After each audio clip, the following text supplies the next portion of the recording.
Bueno, pues muy buenas tardes a todos y bienvenidos a la Real Sociedad Económica Matritense de Amigos del País. Es, la verdad, para mí un placer estar aquí esta tarde y además contar con todos ustedes, una asistencia digna de la sala y digna del acto, a pesar del COVID, que para las instituciones culturales está siendo una auténtica pesadilla. Y más para los que estamos aquí en el centro de Madrid, más castizo y más recóndito, nos ha afectado, la verdad, mucho. Pero bueno, me alegro de verles y la verdad es un honor para mí presentar este acto que tiene un significado muy especial, dado que es un acto en colaboración con la Real Sociedad Económica de Extremadura de Amigos del País.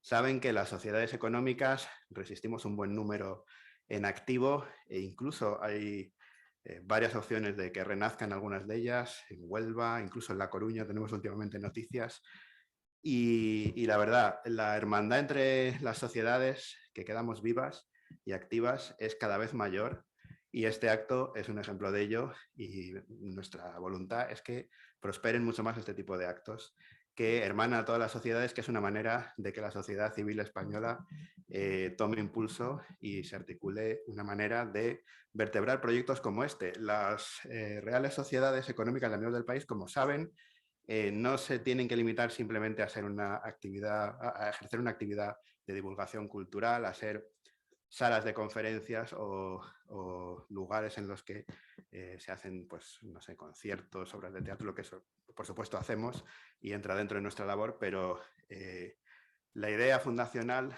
desde el siglo XVIII a la luz de la Ilustración es precisamente el promover en España el desarrollo de proyectos de este calado, proyectos que traigan la prosperidad al país, que traigan la industria, que traigan la comunicación y en este caso incluso a nivel internacional. Así que es para mí verdaderamente el impulso de este proyecto que recae en nuestro ponente de hoy, el secretario de la Real Sociedad Económica Extremeña, don Antonio García Salas, aquí a mi derecha, una persona que yo del tiempo que lo conozco verdaderamente entusiasta y que sabe entender el propósito de las reales sociedades.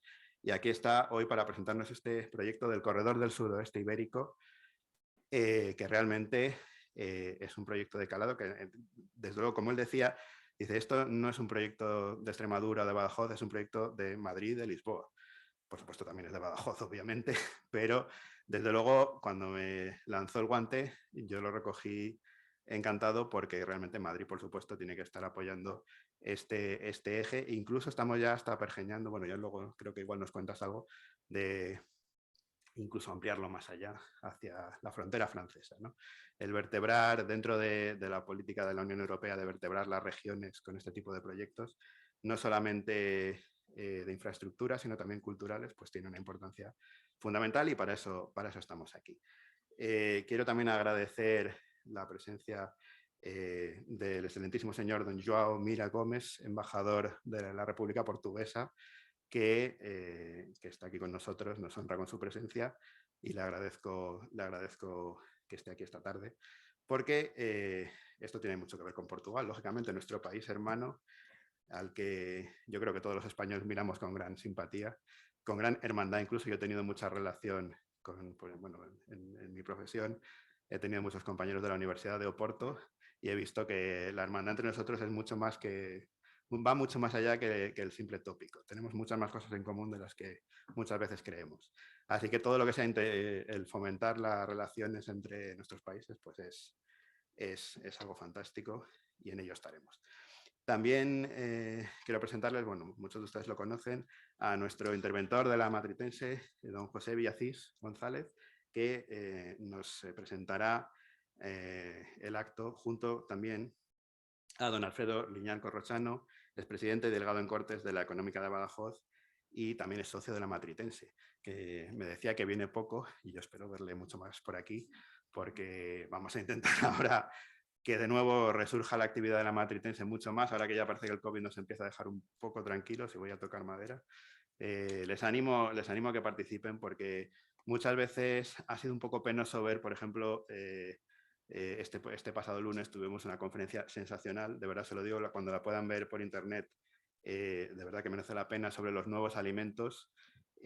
fue algo que los que estuvimos aquí nos quedamos impactados de lo que nos viene en el futuro. Carne artificial generada mediante clonar. No, veo caras de rechazo, pero de verdad que lo contó de una manera que realmente va a ser una revolución en la alimentación. En fin, todas estas cosas yo creo que, en fin, el esfuerzo que se hace desde las reales sociedades por traer este tipo de actividades y por generar esta hermandad que va más allá de simplemente una sala cultural, pues creo que merece la pena. Así que bueno, sin más dilación, le cedo la palabra a don José Villacís para que nos presente el acto.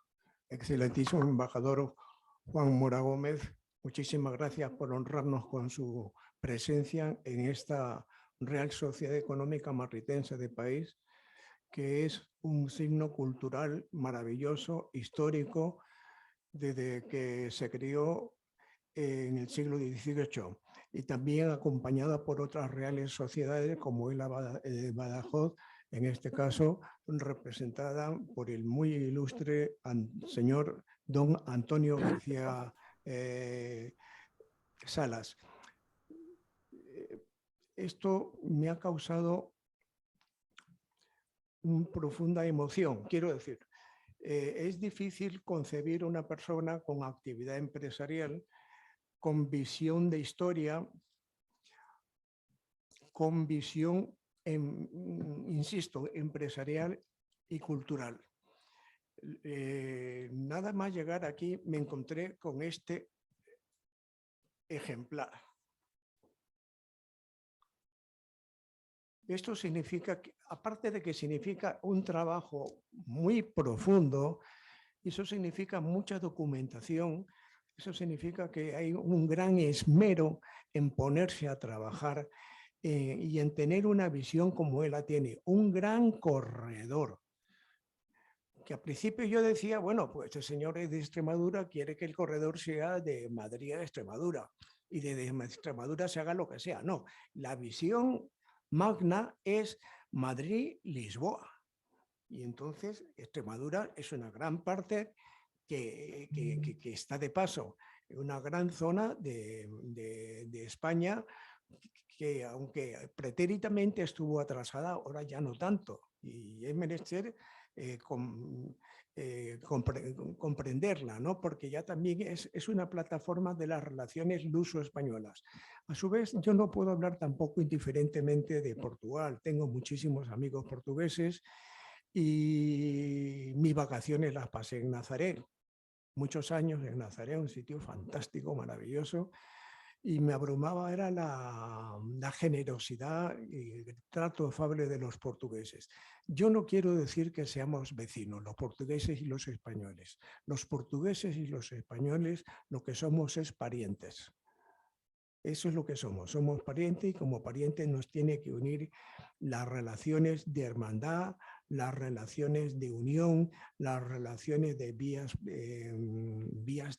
efectivas, de vías de tren, de vías de autopistas, que sirvan para trasladar lo que son bienes y servicios de un sitio a otro, que es el eje de la infraestructura económica, porque vamos a hacer claro, si no hay infraestructura económica, no hay lazos de unión, no hay. Por eso yo felicito al señor García Salas que haya hecho este magnífico trabajo, el corredor del sudeste ibérico. Claro que no dice del sudeste español. No dice del sudeste español, dice del sudeste ibérico. Por eso yo le felicito al don Antonio García Salas y me hubiera gustado conocerle antes y por ahora, pues, ¿para qué ocuparle yo la palabra cuando él puede decir cosas muchísimo más interesantes que la que yo estoy diciendo? Le cedo la palabra a don Antonio García Salas.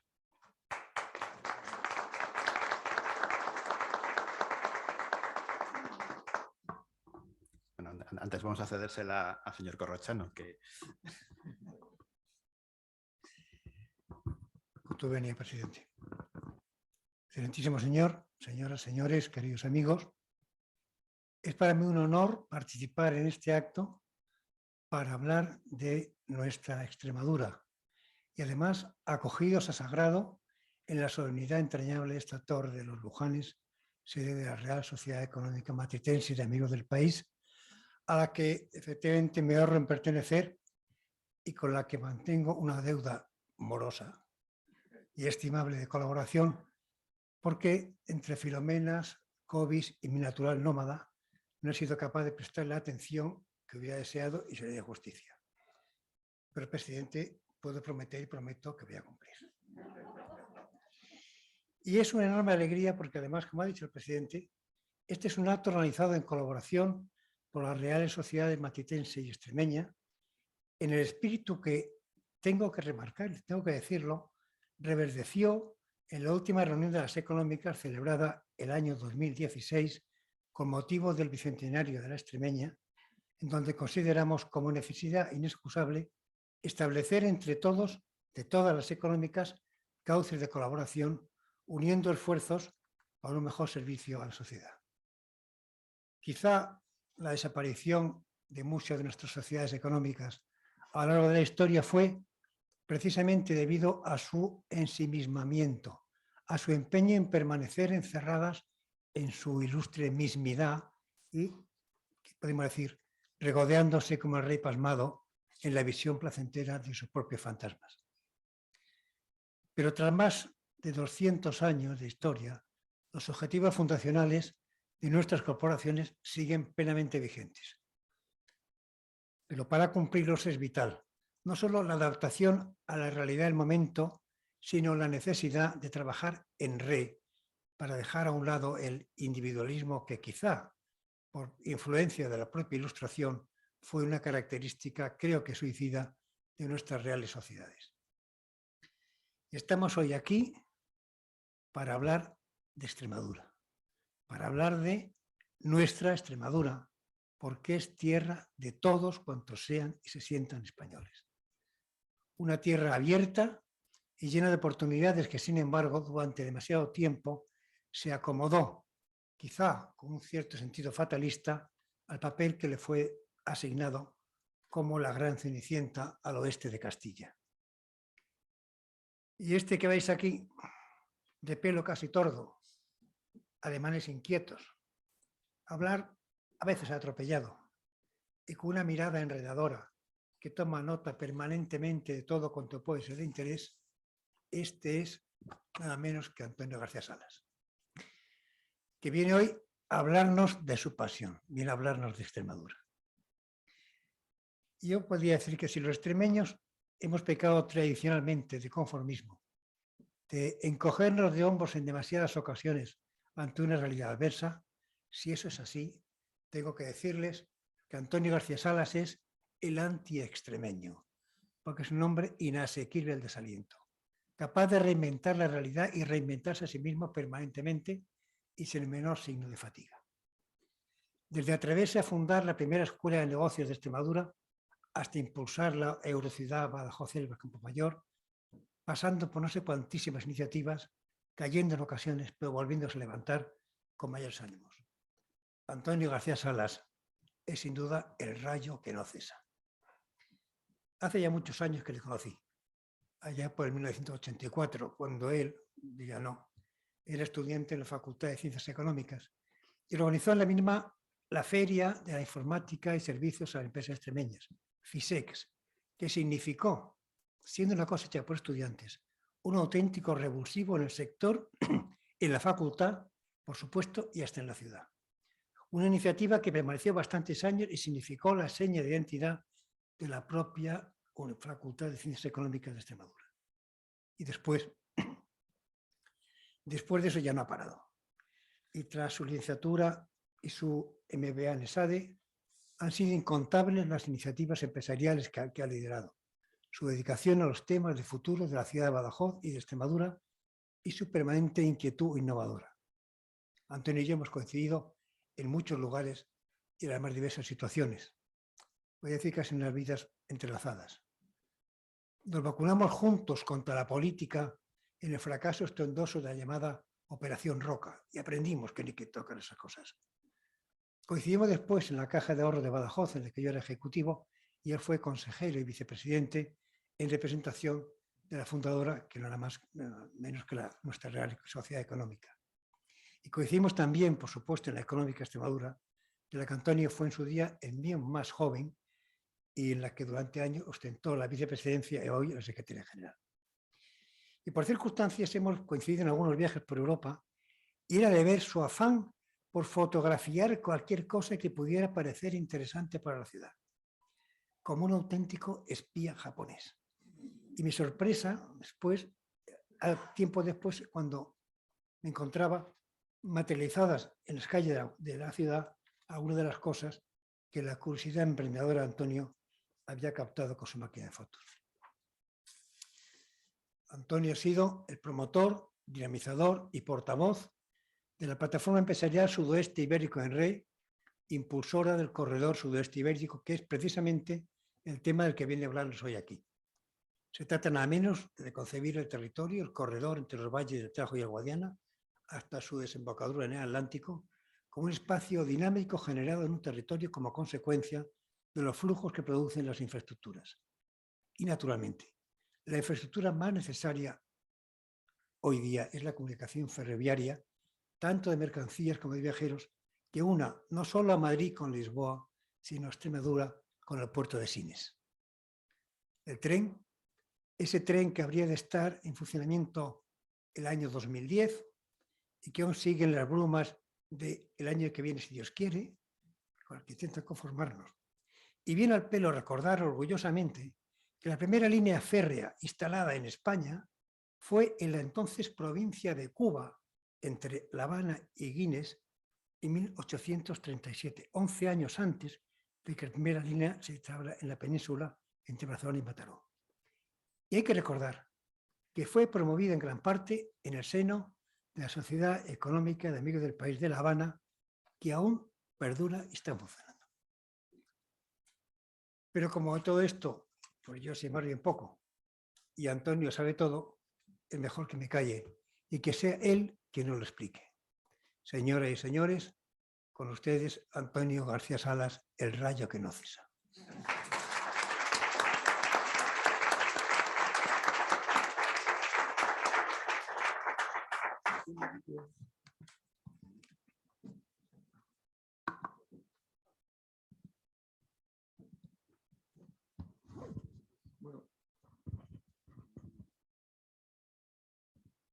Sí.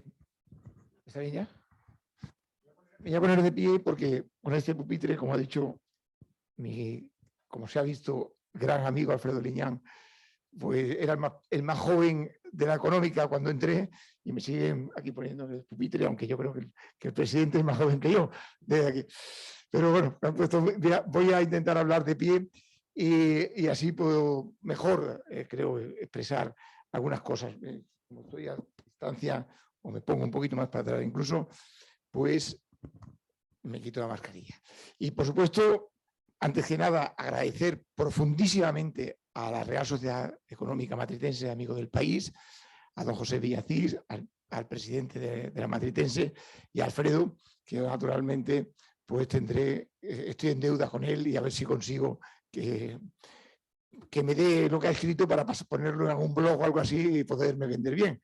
Y por supuesto, quiero agradecer a todos ustedes y muy especialmente pues al señor embajador de Portugal, que ha tenido la amabilidad de acompañarnos y que sé que comparte muchas de las ideas y que hemos tenido oportunidad de compartirlas naturalmente, pues porque como se ha dicho, este no es el tren o no es el corredor de Extremadura, es algo que es de carácter mundial y en esta publicación, que ahora explicaremos un poquito, pues podremos verlo con más detalle. A todos muchísimas gracias, a todos los amigos que algunos han tenido la amabilidad de acompañar y a los que no tengo la oportunidad de conocer, pues por supuesto, pues espero que de aquí pues salgamos con algunas ideas compartidas y también haberme ganado a la causa alguna persona más, que al fin y al cabo lo que pretendemos.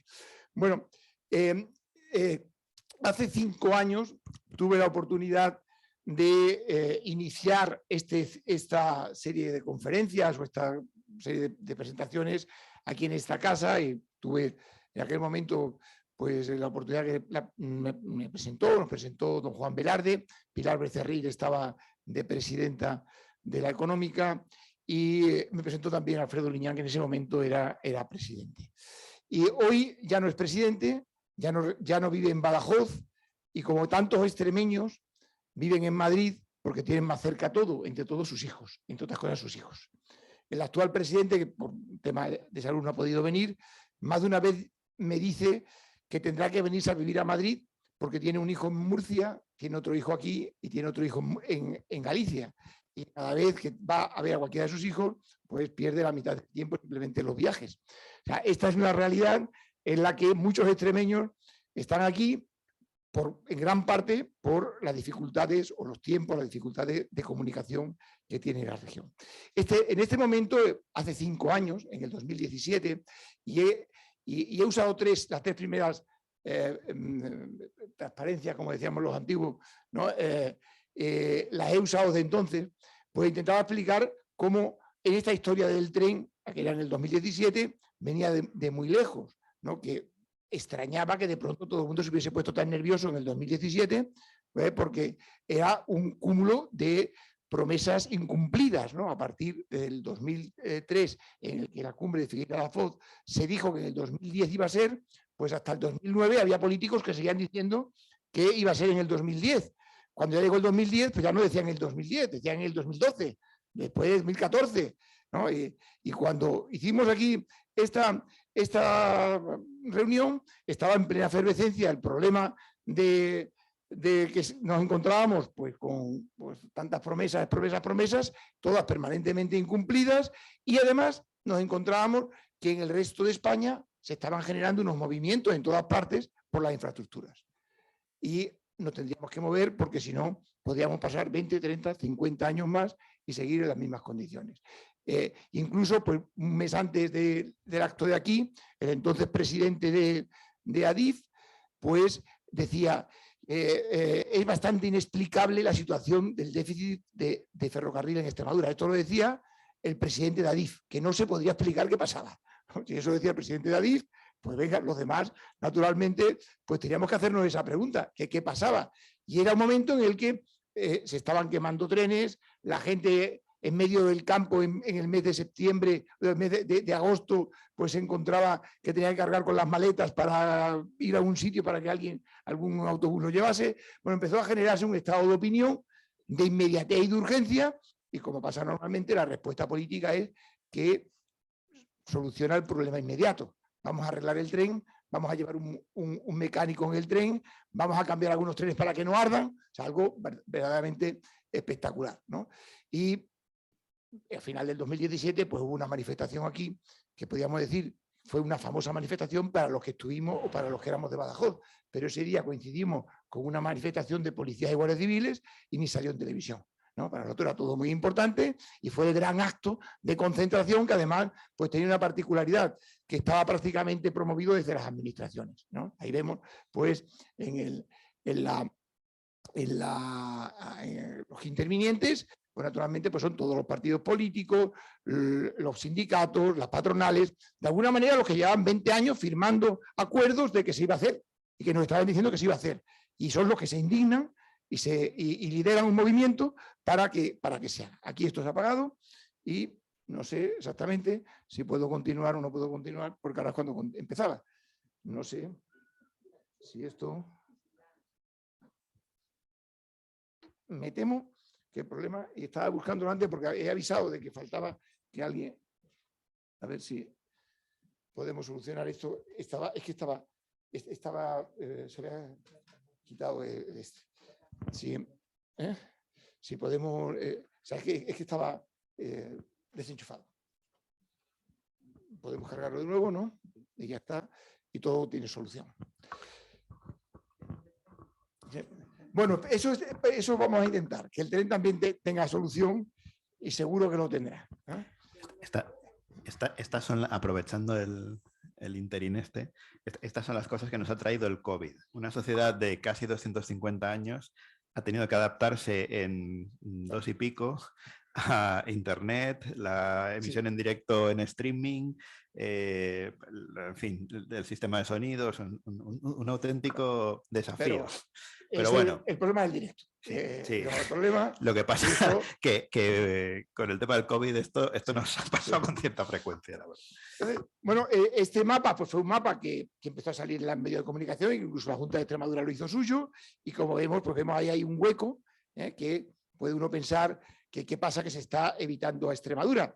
Y fue un poco el inicio de la reflexión que empezamos a hacer desde un grupo de personas. Inicialmente empezó en la Real Sociedad Económica Amigos del País de Extremadura, pero como muchas otras cosas de la Real Sociedad Económica, no pretendemos que se quede dentro, sino que eso salga fuera, se genere un movimiento y tenga después una vida propia fuera de la Real Sociedad Económica Amigos del País. Y en este mapa, que lo subimos a la red y tuvo millones de visualizaciones y de cientos de miles de me gusta, ¿no? Era un mapa que mostraba ahí Extremadura en medio y ya no era como el anterior que solo mostraba España, que parece que a partir de la frontera no pasa nada. Era una realidad que cuando uno lo ve se puede indignar como extremeño, pero también observa de que no es un problema de Extremadura. Extremadura está en medio, está extraordinariamente situada y sin embargo no es un problema ya de solo de Extremadura que no esté comunicada, porque aquí tenemos una zona que comunica Lisboa con Madrid, comunica Lisboa con Valencia, comunica Vigo con Cádiz o con Sevilla o Gijón-Sevilla, y vemos que el problema ya no es solo de los extremeños, excede a los extremeños. O sea, ese olvido de los extremeños está generando grandes problemas a España y a Portugal, porque a lo mejor no es un problema de olvidar a los extremeños. Por eso empezamos con este movimiento de Extremadura en Red. Enseguida tuvimos una buena respuesta en Alentejo, con Alentejo en Red, y vimos que realmente era un tema que no era el tren de Extremadura. Mientras que sigamos hablando del tren de Extremadura, pocos avances íbamos a tener. Estábamos hablando de un corredor que era el sudoeste ibérico, como un espacio que realmente es mucho más amplio, tiene mucha más trascendencia y que conectado adquiere una dimensión mundial. Fuimos cosiendo voluntades para intentar que esto pudiese tener una sostenibilidad, y encontramos unas 40 empresas que nos están apoyando, empresas que inicialmente fueron extremeñas, después fueron alentejanas y después fueron, pues, por ejemplo, Irio es el operador privado, el tercer operador que hay de alta velocidad en España privado, pues está también con nosotros, o la plataforma logística de Illesca, o el Grupo Vilagale de Portugal, bueno, empresas de una dimensión superior a lo regional, y esto es lo que nos empezó a dar una mayor dimensión, y además de muchas otras entidades de distintos tipos, ¿no? Y ese espacio ya dejamos de ver lo que tenía que ser Extremadura y dejamos de hablar de Extremadura. Cuando desde la presentación se ha hablado que iba a hablar de Extremadura, a mí cada vez me gusta hablar menos de Extremadura, porque el problema del corredor sudoeste ibérico no es un problema que haya que tratarlo desde una dimensión regional o local. Tiene una dimensión no solo ibérica, sino incluso mundial, como intentamos hacer ver o trasladar en la publicación, ¿no? Sin embargo, era una tierra incógnita, una tierra ignata, una tierra en la que parecía que todo el mundo decía que había ido a Extremadura y lo que había visto no se lo podían imaginar, porque realmente es que estaba muy inaccesible. Para muchos era el sitio de caza, prácticamente, para algunas empresas, pues las que suministraban de energía a Madrid y garantizaban la energía en gran parte con la central nuclear y en el futuro con otras de carácter renovable o con la hidroeléctrica, ¿no? del Tajo, pero era un sitio donde prácticamente pues todo era todo muy bonito, y hasta el jamón, que también algunos me decían que qué buen jabugo he tomado de tu tierra, ¿no? Me decían, o sea que mucha gente identificaba el jamón con Extremadura, pero lo mencionaba o la marca era pues de otros sitios, de Guijuelo, te decían pues oh, qué buen Guijuelo, ¿no? Bueno, pues desgraciadamente ni siquiera el producto más identificador de la gastronomía pues era plenamente identificado como un producto extremeño. Y era la realidad y la razón principal no era que a Extremadura ni se le tuviese manía ni desprecio, se ningunease, es que había una tradicional posición de darse la espalda a España y Portugal, y entre medios se había generado con la frontera pues realmente diríamos casi una cortina sanitaria, ¿no? De alejamiento. Y esta visión de mirar un país para un lado y el otro país para el otro fue lo que nos provocó incluso el logo, que felicito a Pedro Mendo, que fue el que me acompaña y fue el diseñador de este logo simpático que intenta con esa sonrisa entre Lisboa y Madrid, mirar hacia el Atlántico y no tener fronteras, y mirar con una sonrisa que podría ser la península ibérica, el corredor sudoeste ibérico. Este corredor sudoeste ibérico, que primero hay que decir qué es el sudoeste ibérico, y claro, cada uno puede interpretar cosas distintas. Y entendíamos que hay un concepto, ahí ve uno un mapa de la península ibérica, y ve una zona verde. Esa zona verde tiene una personalidad, incluso coincide más o menos con el Tajo y el Guadiana en su discurrir con el mar. Y entonces, bueno, era interesante pues tener esa percepción de que a eso le íbamos a llamar el sudoeste ibérico inicialmente, pero de fronteras difusas y conectadas, no algo que tuviese una connotación de fronteras, ¿no? Este es un mapa que ha publicado la Unión Europea, a la Comisión hace un par de semanas, es una fotografía hace un par de semanas, y también vemos aquí que hay una zona curiosa, ahí se llama oscura, que podría ser el sudoeste ibérico, que también tiene una conexión con el norte, como vemos con la antigua Ruta de la Plata, y también hay unas posibilidades, unas veredas entre, que conectan con Valencia, incluso con Madrid y Zaragoza. Claro, realmente las montañas marcan también naturalmente las cuencas hidrográficas, y hay en parte pues estas cuatro zonas que tienen una cierta personalidad: el Tajo y el Guadiana, el Duero y el Miño, ¿no? Naturalmente pues todo el Ebro, y después pues la cuenca está mediterránea sur, ¿no? Que naturalmente el Guadalquivir es más importante, pero también toda la zona de Valencia. Esto tiene una cierta connotación de naturaleza. Hace poco le oí a Josep Piqué una frase que me gustó, y después no la he encontrado por internet. Él mencionó el autor, pero no lo apunté. Decía: al final la naturaleza termina imponiéndose y la historia regresando. Y evidentemente esta zona del sudoeste ibérico coincide en gran parte con la Lusitania. La Lusitania, que tuvo distintos límites en una época y en otra época del año. Y no es ninguna tontería, o sea, la Lusitania tiene una personalidad muy especial en ese Tajo y Guadiana, y además los romanos nos trajeron, entre otras cosas, y muy importante, los caminos romanos. No solo aquí, sino toda Europa. Y fue probablemente una de las principales razones de poder dominar pues ese grandísimo espacio europeo o de todo el Imperio Romano, las comunicaciones que hizo. Y es curioso, cuando vemos las principales comunicaciones romanas, como aquí vemos pues esa comunicación, esta comunicación aquí desde Lisboa, ¿no? Que viene aquí entonces había una centralidad muy importante en Mérida, en Augusta en Mérida. De aquí de Mérida iba a Toledo, de Toledo iba a Zaragoza, y de Zaragoza a Francia, ¿no? Vemos otra muy evidente, otra conexión muy importante, que era la norte-sur, la de Gijón-Sevilla o Gijón-Cádiz, ¿no? La Ruta de la Plata, que es curioso que esta Ruta de la Plata, una ruta muy interesante de comunicación norte-sur, pues en el siglo XIV, en el siglo IV se destruye el puente de Alconetar, que pasaba el Tajo, de Alconetar, y ha estado hasta el siglo XX destruido, ¿no? O sea, había que pasar por barca, y rompió también las comunicaciones norte-sur. Y la otra gran comunicación que vemos aquí muy claramente es de Lisboa, Mérida, y que llegaba hasta aquí, hasta Valencia. Bueno, hay muchas más. Tenía una función de centralidad muy importante porque la naturaleza se lo permitía, como se lo permitió Zaragoza, ¿no? Había varias ciudades interiores que son evidentemente hacia una función de centralidad. Bueno, la Lusitania estaba Tajo y Guadiana y la Lusitania, ¿no? Y que incluso en la época árabe se mantiene con el reino de Toledo y el Taifa de Badajoz, ese espacio central.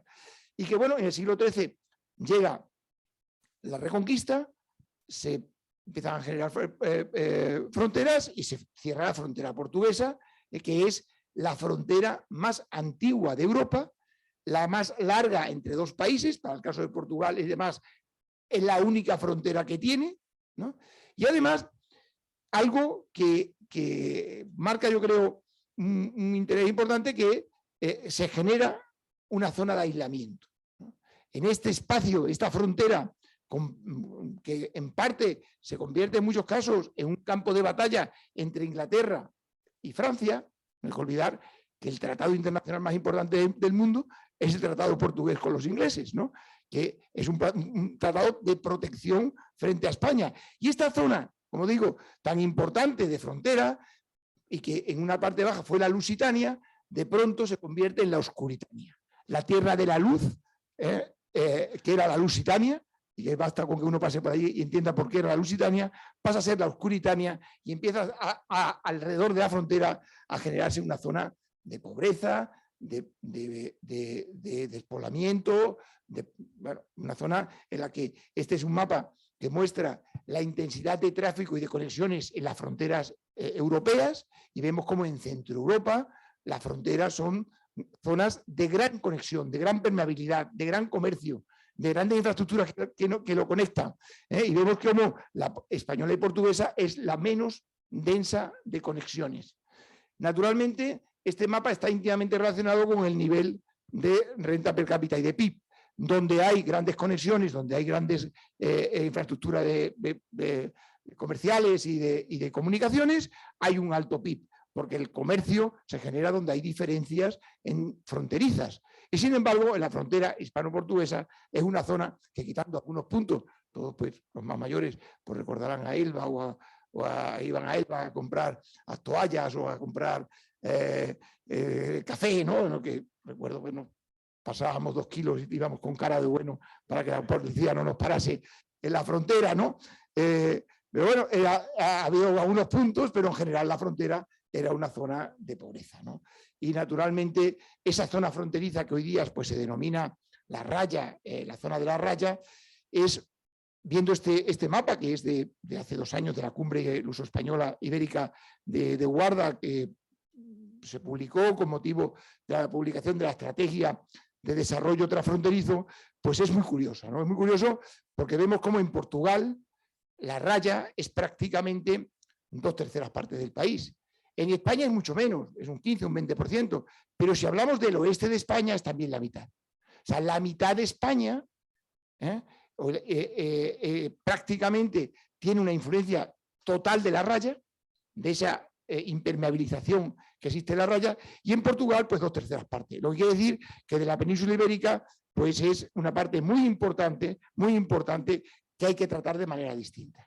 Lo que pasa ahí es consecuencia de que existe una raya, no de que la naturaleza, de que hay unas montañas o hay otro tipo de características. O sea, cuando vemos el mapa de la despoblación, vemos que en gran parte las manchas aparecen en sitios montañosos o en sitios que la orografía pues invita a lo mejor a baja densidad. El caso de la raya es otro, es un caso de decisión política o de decisión de infraestructuras, ¿no? Ese gran agujero que se crea en la península pues va extendiéndose, ¿no? Como ahora veremos.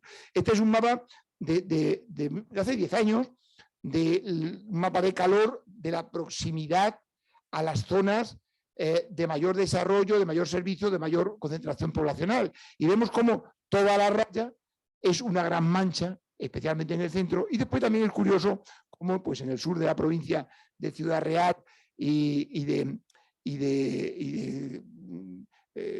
Jaén, que es una zona también pues, de cierta pobreza, pues se produce ese alejamiento de las zonas de mayor densidad poblacional. Este es un mapa del Observatorio de la Logística y Transporte de España, y vemos también las zonas que están más alejadas de las vías de comunicación. Naturalmente, pues hay zonas montañosas, pero hay esta zona que es la más grande entre la provincia de Badajoz y la provincia de Ciudad Real principalmente, también con la de Córdoba, que se convierte en una zona absolutamente alejada de casi todo, ¿no? Bueno, con la entrada en la Unión Europea, en el mercado común, pues fue la gran oportunidad. Pensamos, ahora llega lo nuestro, ahora es la oportunidad y por tanto podemos conseguir la infraestructura que durante décadas o años, siglos, no nos han negado. Desde que los romanos se fijaron en nosotros y empezaron a deteriorarse la infraestructura romana, nos quedamos sin infraestructura. Y en el año, es una noticia del diario Hoy, del 1 de julio del 85, un año antes de entrar, y ya se me manifestaba aquí cómo pues la periferia era una de las causas del menor nivel de PIB y de renta. Y decíamos, hombre, estamos en la periferia y empezamos a ser como Irlanda, como el sur de Italia, entonces era la Unión Europea 12. Con los países 12 estábamos ahí en el sudoeste lo más pobre y por tanto los que podríamos recibir más ayuda y más apoyo europeo para infraestructura. Pasaron los años, ¿no? Y bueno, no voy a entrar en todos los años, vamos a pasar ya al 2000. Ya en el 2000 estábamos en Europa 15, había otros criterios, prácticamente toda España y todo Portugal estaban incluidos dentro de lo que se denominaba Objetivo 1, y vemos cómo la periferia sigue siendo, incluso con los nuevos países que se han incorporado, ¿no? Como la periferia marca el bajo nivel económico. Pasamos al siguiente sexenio presupuestario, empiezan a salir algunas, ya estamos en Europa 25, los países del este se han incorporado y vemos que todos los países del este, por su procedencia también, pues son los que tienen menor renta, algunos han salido de los anteriores que estaban, en España salen ya algunas regiones y estamos hablando del periodo 2007-2013 y vemos, ¿no?, como los países del este, del sur, la periferia, sigue siendo la periferia y ahí además pues tenemos los países que después algunos pues, fueron intervenidos, ¿no? Llegamos al sexenio que todavía estamos, porque es 2014-2020, prorrogable hasta el 2023, y vemos que ahí solo se queda en España Extremadura. Salen en Portugal, y en Portugal pues naturalmente el Algarve, pues por su poca población y su alta renta por el turismo, pues tiene ese nivel, también lo tiene Lisboa, pero el resto de Portugal está incluido básicamente porque tiene mucho interior, porque las regiones son horizontales y están incluidas pues en la parte litoral y toda la parte también de dentro, y se lo come lo de dentro, ¿no? Si todo solo estuviese la litoral, pues probablemente estuviesen en otro nivel. Pero vemos ya que en este periodo algunos países del este empiezan a manifestar manchas de haber salido. Por supuesto, Irlanda ya había salido de este nivel. Y ese problema llega al actual periodo presupuestario y salen más regiones del este, superan los niveles más bajos, y España incorpora nuevas. Se incorpora Andalucía y se incorpora Castilla-La Mancha. Es curioso, ¿no? O sea, volvemos a la situación del 85, de antes de entrar en la Unión Europea. Aquí algo pasa. Aquí hay algo, una anomalía. No es un problema de Extremadura, ¿no? Aquí algo pasa. Hay una anomalía y hay algo que es preocupante, porque todas los NUTS 3, que son las provincias o los distritos de Portugal fronterizos, son de muy baja renta. Y muy baja renta, que estamos hablando que si en Europa el nivel, son datos del 18, de 30.000 euros la renta per cápita, o el PIB per cápita, en España son 25, ¿no? Pues en Portugal son 19, pero vemos cómo pues, todas estas afectadas por lo que podría ser el corredor sudoeste, pues estamos hablando de niveles con relación a Portugal del 50, 48, 43, 51, bueno, 47, y en España pues de nivel de 60, 64, 59. O sea, estamos hablando que estamos un 40% por debajo del PIB per cápita de Europa. Y estas regiones, estas ciudades están bajando población, están perdiendo población. Además, si lo vemos estadísticamente, el problema no es tanto que pierden población, es que pierde la población joven. Entonces, si nosotros a estas poblaciones, a estos territorios, le decimos, mira, chaval, de 20 años, vamos a crecer en los próximos 20 años 2 puntos por encima de la media. Probablemente se ría y no se lo cree. Pero lo único que le estamos diciendo es que dentro de 20 años ni siquiera habremos alcanzado la media. Vete ya cuanto antes y no pierdas 20 años. O sea, no se puede haber una propuesta simplemente de continuidad, de mejora, de slow food, de slow life, de que aquí podemos ir poco a poco. No se puede ir a poco. Aquí hay que generar algunas actuaciones que requieran un crecimiento de país emergente de 8, de 10 puntos. O sea, no se puede proponer simplemente que mantengan la vida y que le den una política, digamos decir, paliativa, ¿no? Porque claro, naturalmente hasta el carácter paliativo es lo que muchos, es lo único que aspiran. No me quites el médico, no me quites el que venga el suministro y la tienda, o no me quites el cajero automático ya que me has quitado el banco. O sea, naturalmente estamos hablando de la mitad del oeste español y portugués, y de 3 partes de portugués, que no puede tener una propuesta simplemente de, ya por el año que viene, ¿no? Ya que estamos así, un año más. Cada año pierde población, cada año pierde no solo la población que se va, sino la que deja de tener porque se va la población que está en edad de fecundidad. O sea, Extremadura en los años 60 pasó de 1,5 millones a 1 millón, pero no perdió medio millón de población, perdió medio millón de población que después tuvo hijos en otro sitio y se convirtieron en 3 millones. Por tanto, la población que perdió en aquellos años supone 3 millones de ahora. Y en este momento estamos viviendo un momento similar. Está huyendo la población. Antiguamente decían que la persona más rebelde que estaba en contra del gobernante le cortaba la cabeza. Hoy simplemente se va. Se marcha, ¿no? Se marcha de Madrid, se marcha de Badajoz o se marcha de donde entienda de que no tiene ya ganas de luchar. Se va. O hacemos realmente una política o conseguimos unas medidas realmente contundentes, o lo que nos podemos encontrar es que dentro de poco sea un desierto absoluto, ¿no? Y que vivamos... Esto es un fracaso de Europa. O sea, Europa durante muchos años pues, ha tenido como prioridad de su política la cohesión territorial, económica y social. La ha tenido desde los orígenes, la tuvo en el Tratado de Lisboa del 2007 y la ha seguido teniendo en todos sus tratados. Claro, quien decide en Europa no tiene las mismas condiciones que estamos hablando aquí. Claro, estamos hablando de aquí en rentas per cápita de 16, 18, 20.000 euros y allí pues está hablando de 60.000 euros. De 75.000 en Luxemburgo, en Bruselas de 58.000 euros de renta per cápita, PIB per cápita. O sea, naturalmente se está legislando con muchísima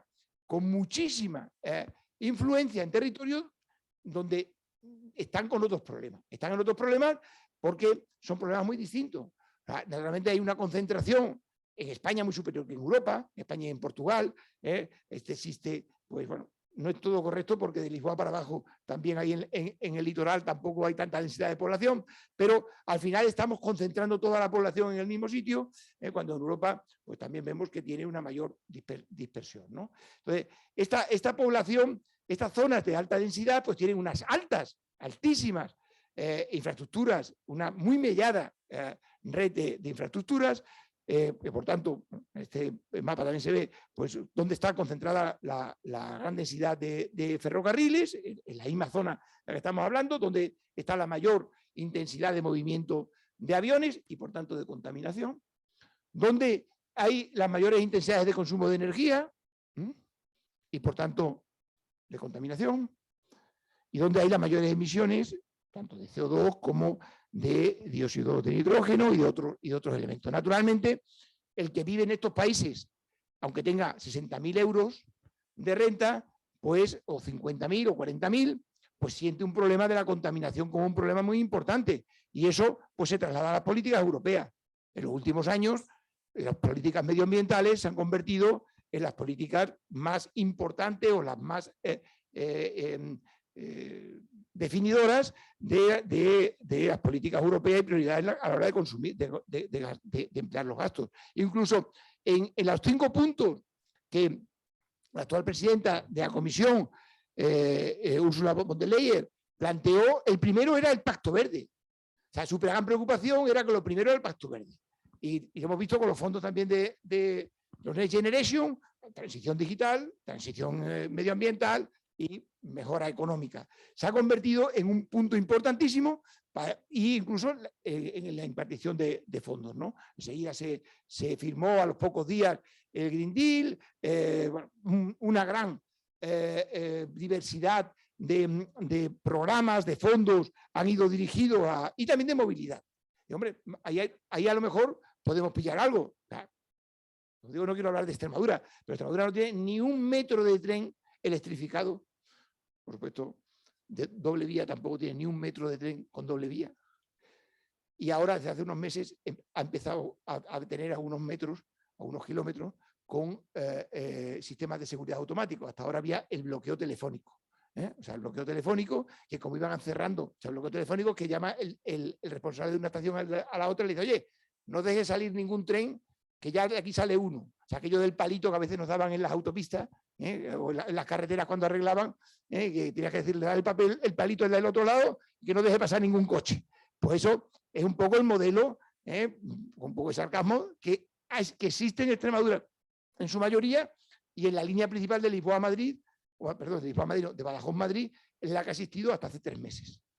Bueno, pues ahora ya empieza a haber los sistemas, que es un paso importante. Entonces, bueno, pues todos estos movimientos ahora mismo y facilidad de la movilidad inteligente y sostenible, hay que aprovecharla. Creo que ahora pueden pasar cosas muy importantes. Y esa situación de aislamiento podemos conseguir en esta década transformarla absolutamente. Pasar de un espacio completamente aislado y desestructurado a un espacio cosido. Y este plan europeo y la red transeuropea de transporte, que proviene del 2004, está en la versión del 2011, se han incorporado otras tramos en los últimos años, pues tiene ahí ese tramo que hay que aprovecharlo y no podemos dejar de aprovechar esta oportunidad y hacer que sea posible lo antes posible.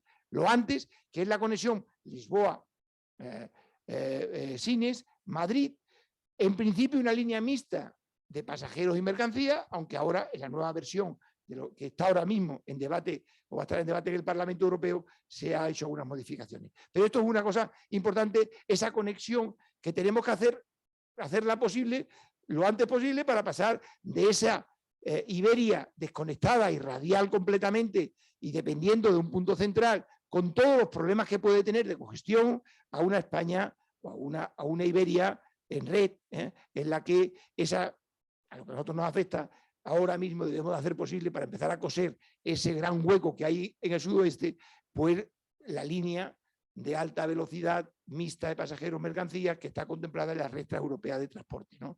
Y en el fondo, nosotros hacemos un planteamiento que es de concepción del territorio. O sea, hasta ahora el territorio está, hasta ahora no, en general, o mayoritariamente, absolutamente, el territorio está concebido como un sitio, un espacio de sitios, lugares y fronteras. Toda la organización, planificación y acción está definida por unas fronteras y nosotros proponemos que paralelamente al anterior, porque no vamos a cambiarlo, hay que entender el territorio como un espacio de conexiones, interconexiones y flujos, que permita que fluyan cosas de territorios. No solo que se esté mirando para adentro, porque claro, que se conecten. Yo también a veces digo, no de manera sarcástica, sino que los planes europeos pretenden que se junten los pobres con los pobres, y yo creo que lo realmente importante es que se junten los pobres con los ricos en el desarrollo. Porque claro, nosotros siempre los pobres entre los pobres, juntarnos los pobres con los pobres, pues al final 0 más 0 es 0, ¿no? Creo que podemos dar mucha riqueza a todo el territorio. Mi suegro, que era del mundo de textil, decía, vista al pobre y te harás rico. El pobre también es un negocio. O sea, para Zara en su origen también lo era. O sea, no es que sea una mancha, es que es importante que haya una diversidad de población y no solo que se puedan juntar los pobres con los pobres. Creo que este es el valor importante. No estamos hablando del corredor sudoeste ibérico como una única línea de conexión, sino como corredores entrecruzados que permitan un desarrollo. Y no estar mirando pues al ombligo, mirándonos siempre dentro, ¿no? A mí esta portada del New Yorker pues me gusta mucho porque he ejercido muchas veces como padre el día de grabar a mis hijos a la fiesta del colegio y al final pues no sabía de qué había ido la fiesta, pero ya estoy nada más que fijándome en mi hijo, o mis hijos, ¿no? Y a veces hasta perdía y grababa otro porque lo confundía, ¿no? Pero ahora lo agradecen mucho cuando ponen los vídeos y se lo pasan pipa, pero es que nos fijamos mucho en el ombligo, nos fijamos en nosotros mismos, nos fijamos en la ciudad, porque es que la organización del poder está centrada en ciudades. Un alcalde no se va a preocupar del municipio de al lado, terminan todos sus intereses donde acaba en su municipio.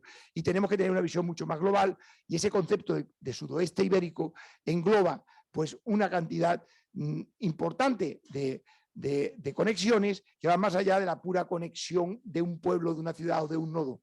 Es importante tener una visión más global. Y este concepto que nosotros planteamos como la interconexión del sudoeste ibérico, y aquí llego hasta el norte, antes empezamos con el sudoeste ibérico, perdón, y la semana pasada tuvimos una reunión en Guarda y en Cubilla, y es que tenéis que también implicaros aquí. Digo, claro, empezamos con el sudoeste ibérico y ahora será el sudoeste europeo, ¿no? Naturalmente es la política, porque lo importante es estar conectados, ¿no? Esta visión del oeste ibérico interconectado, esta es de ferrocarril, ¿no? Permite realmente interpretar el territorio como un espacio metropolitano de Lisboa-Madrid que en el mundo tiene esa connotación. O sea, el Lisboa-Madrid es un espacio metropolitano. Esta línea no es más extensa, sino todavía es mucho más pequeña que la de la Ciudad de México o de Bogotá. Es una línea metropolitana que permitiría de forma descarbonizada aprovechar mucho más los recursos y conseguir algo que para nosotros es el objetivo 2030 que decimos, que es hacer una gran transformación de aquí al 30 en la que se pueda conseguir la economía sostenible de que tanto se habla en Europa, de conseguir esos objetivos de cohesión territorial, social y económica, pero también el objetivo medioambiental. Los objetivos de Europa de ser neutralmente carbónico o neutralidad climática en el 2030, en este territorio se podría conseguir en el 2030, no en el 2050, adelantar 20 años. Y por tanto, hace falta un proyecto valiente, piloto, importante, que permita que este territorio esté conectado, naturalmente, pues conectado eléctricamente, abastecido con energía renovable, con eficiencia energética, bueno, pues todo lo que ya conocemos que en este momento es lo importante. Todo esto está en la publicación que tenía a su disposición y que antes aquí hemos...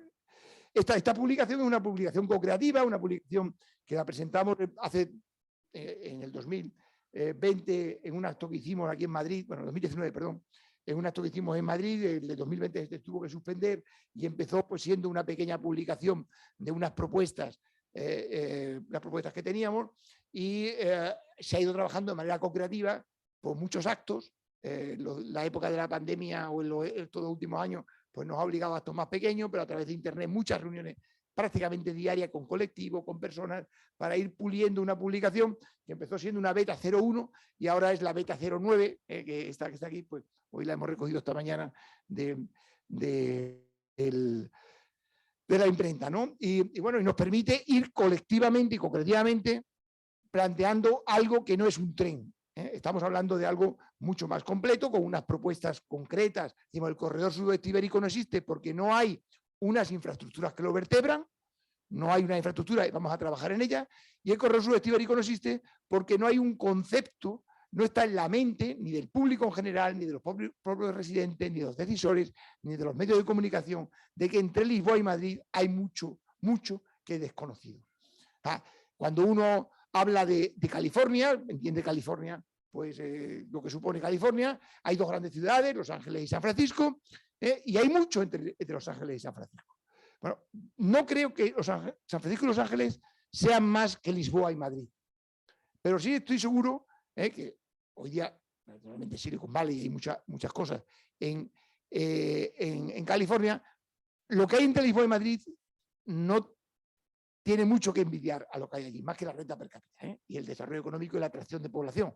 Y es el reto que tenemos. Y es una de las cosas que intentamos trasladar en este documento, ¿no? Un documento que plantea objetivos ambiciosos al 2030, pero que cada año va planteando objetivos a cumplir, que algunos se van cumpliendo, otros vamos acelerándolos y vamos consiguiendo algo que hay que tener un objetivo muy alto, ¿no? Yo, en una época fui ciclista o intentaba pasármelo bien con la bici, y siempre uno miraba a la montaña, miraba al mayor objetivo y después tenía que centrarse en el metro que tenía delante y irse comiendo el camino, y cuando se daba cuenta llegaba a la cima, incluso cuando bajaba decía, vaya, lo que he subido. No te das cuenta, si estás centrado y cada día vas adelantando, vas consiguiendo al final los resultados. El problema es cuando te parece el objetivo muy grande y no adelantas un metro. naturalmente, pues nunca avanzarás, ¿no? Porque este proyecto corredor sudoeste ibérico no es algo que podamos definir lo que es exactamente. Muchos nos dicen, bueno, pero ¿cuándo estará el corredor sudoeste ibérico? Nunca. Esto no es un puzzle, que nos falta una pieza y cuando tengamos la última pieza habremos conseguido el corredor sudoeste ibérico. Esto es un Lego. Cada pieza que vamos consiguiendo nos va dando nuevas oportunidades. Y nos podría estar redefiniendo, ¿no? Naturalmente, hay piezas que son importantes y nos dan muchas más oportunidades, pero tenemos que ir consiguiendo pieza a pieza, ir formando algo que es imposible saber en este momento lo que puede llegar a ser en el futuro. Vamos marcando el objetivo. Este, por ejemplo, es el objetivo que el año pasado era el objetivo 21 y que ahora es el objetivo 22. Es el objetivo 22 porque algunas cosas no se han cumplido. Era hacer posible el Lisboa-Madrid. El año pasado había el compromiso de que las vías extremeñas entre Plasencia y Badajoz iban a estar ya en funcionamiento, pero bueno, eso pasó el año pasado, el anterior y el anterior, ¿no? Y siempre decían, pues ya que el año que viene. Bueno, ahora ya parece que en el mes de mayo, junio o julio, ¿no? Pues puede empezar a funcionar el tren Lisboa-Madrid. El tren, las nuevas vías Plasencia-Madrid. Y eso que muchos dicen, ¿y para qué sirve? Bueno, pues para que en teoría el Madrid-Badajoz ahorre una hora, ¿no? Que no es poco. O sea, va a haber un nuevo servicio. Estos son los tiempos estimados. Si se cumple, estos son datos de Adif, los de arriba fueron dados por Íñigo de la Serna, los de abajo de la semana pasada, pues el Badajoz-Madrid, que en estos momentos se está haciendo en 5 horas, en 4 horas 45, pasaría a 4 horas. Bueno, no es ninguna tontería bajar una hora, porque ya empieza a ser un tiempo competitivo frente al coche, cosa que no es ninguna tontería. Entonces, este año pasa eso. Esperemos que a final de este año, principios del año que viene, haya otros adelantos más. Probablemente pueda entrar parte en electrificación, entonces puede haber un tren híbrido. Terminará el bypass de Mérida. Entonces va a ir poco a poco añadiéndose actuaciones que nos van a ir permitiendo ir ganando no solamente tiempo, sino también fiabilidad. Porque ya ahora, en cuanto se ponga en marcha este tramo, en el mes de mayo, junio, julio, ¿no? Pues todo tendrá un sistema también de seguridad automático, que no es ninguna tontería frente al actual, ¿no? O sea, son pasos importantes. Y además nos abre que el próximo año, pues probablemente Portugal termine su tramo entre Évora y Elvas. Entre Évora y Elvas, que es un tramo que no existía, es la mayor inversión en el último siglo, es una línea de alta velocidad, y aunque los portugueses durante mucho tiempo han estado negando que era de pasajeros, decían que solo era de mercancía, por una razón de opinión pública, naturalmente un tren a 250 km/h no es para mercancías, se usaba para pasajeros. Y además, como está ya liberalizado la operativa de este sector, pues evidentemente lo usará el operador que lo quiera usar, que lo pueda usar. Irio, como digo, está con nosotros en el proyecto, nos dice que en cuanto esté electrificada la línea Lisboa-Madrid, aunque no esté, sea de alta velocidad, ellos entran, que les interesa. Entonces, ahí pues ese tramo, a final del 2023, principio del 24, podría estar toda la parte portuguesa electrificada y española hasta Plasencia por un lado, pero también podría estar por la otra línea, que es la de Puerto Llano, que no es ninguna tontería. Bueno, estamos trabajando, ahora pues, hay un nuevo gobierno en Portugal, teníamos conversaciones antes del mes de octubre, noviembre, y esperemos volver a retomar para ver si el tren que en estos momentos hace Badajoz-Madrid, pues, o Madrid-Badajoz, pues continúa hasta Lisboa, cosa que no tiene ninguna necesidad de carácter, nuevas necesidades de infraestructura. Tiene problemas que hay que resolver, pero relativamente fácil. Otra segunda postura es que en el 24, objetivo 24 y objetivo 26, que haya una electrificación completa entre Lisboa y Madrid, por las dos vías. Bueno, en el 24 por la vía de Puerto Llano y por la vía de Talavera de la Reina, digamos, pues podría estar en el 26. Y el AVE, el famoso AVE, que nadie se lo cree todavía, pero que Europa está insistiendo de que debe de estar en el 24. Hay en el 30, hay dos dudas importantes. La parte española, como sabéis, la provincia de Toledo, lo que se llama el tramo Oropesa-Madrid, no está en estos momentos ni definido por dónde va a ir. Esperemos que en 2 o 3 meses salga la declaración de impacto ambiental o el nuevo estudio informativo ya resuelto, y por tanto, a partir de ahí será el pistoletazo de salida. Bueno, nosotros hemos hecho algunas alegaciones y algunas propuestas y esperamos que pueda facilitarse si se hacen algunas acciones que hemos propuesto, pues que pueda estar electrificado en el 28, aunque no la línea de alta velocidad por Toledo, y en la parte portuguesa pues no hay ningún compromiso de momento entre Évora y Lisboa, pero básicamente no hay un compromiso de momento porque hay un elemento muy importante en Portugal que condiciona todo el proyecto, que es el nuevo aeropuerto de Lisboa. Los portugueses, y aquí pues no hay ninguna... es una característica que tardan muchas veces en tomar decisiones, pero cuando las toman y rápidamente lo hacen, incluso ni se lo creen ellos, ¿no? Pasó con Alqueva, se pagaron 50 años diciendo que Alqueva se iba a hacer y cuando se pusieron manos a la obra. Y cuando cerraron la presa de Alqueva, cerraron las compuertas, pues había mucha gente que decía tardará 20 años en llenarse y en 2 años estaba llena, ¿no? Y en este momento Alqueva es probablemente el espacio de mejor agricultura de Europa o más moderna agricultura de Europa. Con el aeropuerto de Lisboa lleva muchos años, evidentemente, pues no tomando la decisión, haciendo una declaración de impacto ambiental que se pierde, pero hay un dato que Portugal en los últimos años, uno de sus sectores estrella ha sido el turismo, y en el turismo pues ha ocurrido algo imprevisto. El aeropuerto de Lisboa ha pasado de 13 millones a 31 millones en 6 años, en el 2019. Eso prácticamente ya va a colapsar el aeropuerto y el seguir creciendo, solo puede haber con un nuevo aeropuerto. Y veo que nos acompaña aquí Salvador Galve, que es el presidente o el decano del Colegio de Ingenieros Industriales de Zaragoza, con el que estamos trabajando en algo que es la alianza de corredores ibéricos para las conexiones con Europa, que es muy importante. Y me ha dicho que se tiene que ir porque algo que no podemos hacer los extremeños tiene el AVE, ¿no? Y sale ya, y por tanto tiene que salir pitando.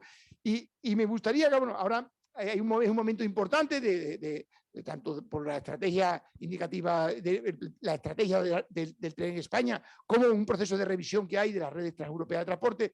Y aunque, bueno, aquí pues comento algunas cosas que a él le afectan y veo ya que tiene que salir pitando.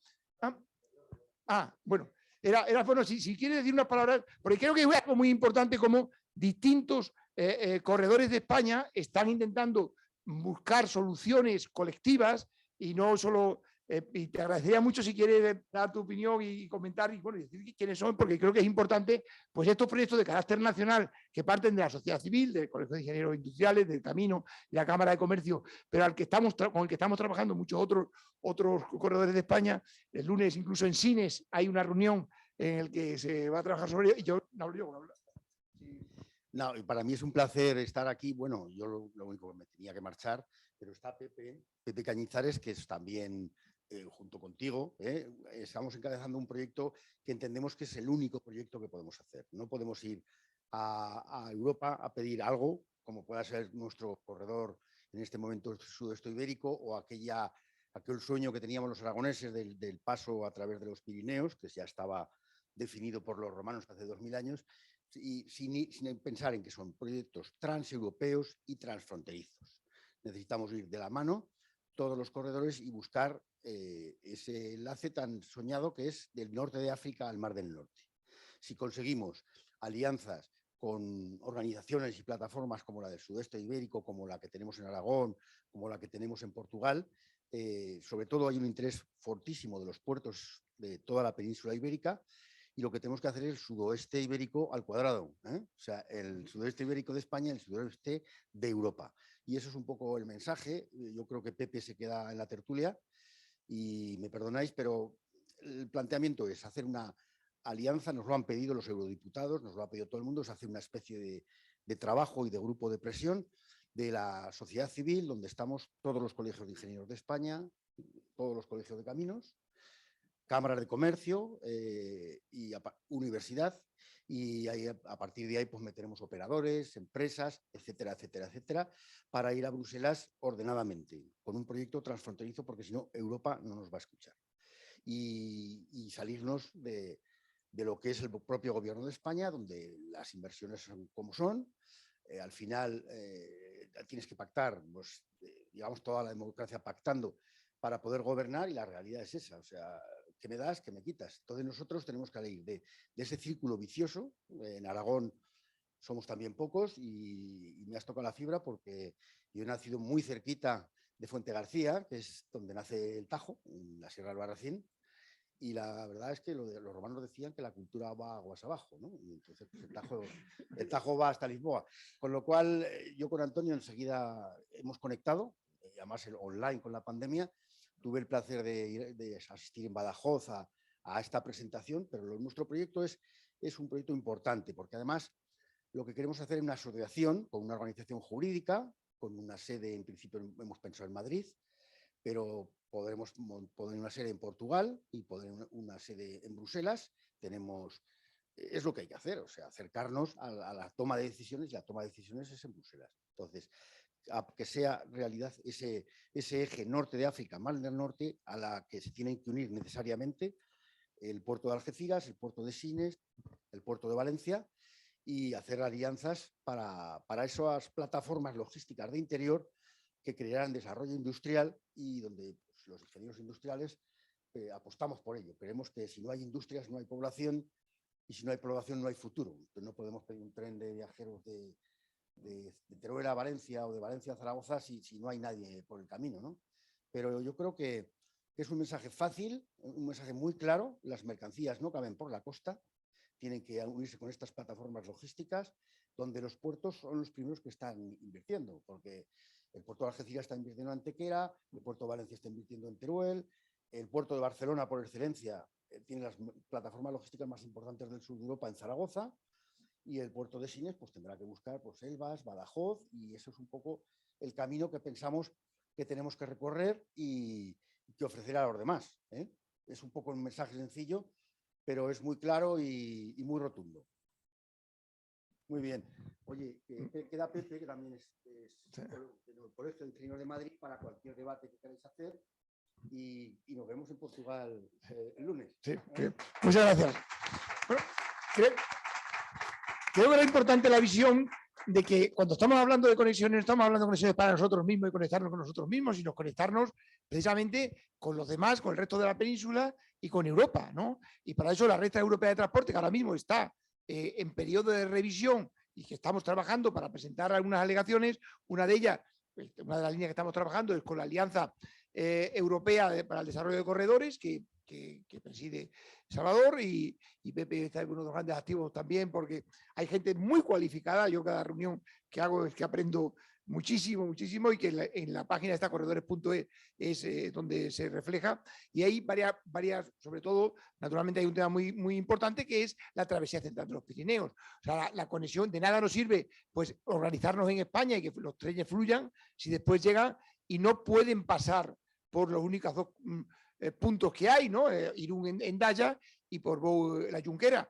O sea, si el objetivo de transporte, que en este momento en España por ferrocarril apenas hay un 4% de transporte por ferrocarril, cuando en Europa está en el 20%, si se traspasa al ferrocarril el 10 o el 15%, se colapsaría completamente los dos puntos que ahora mismo hay de conexión.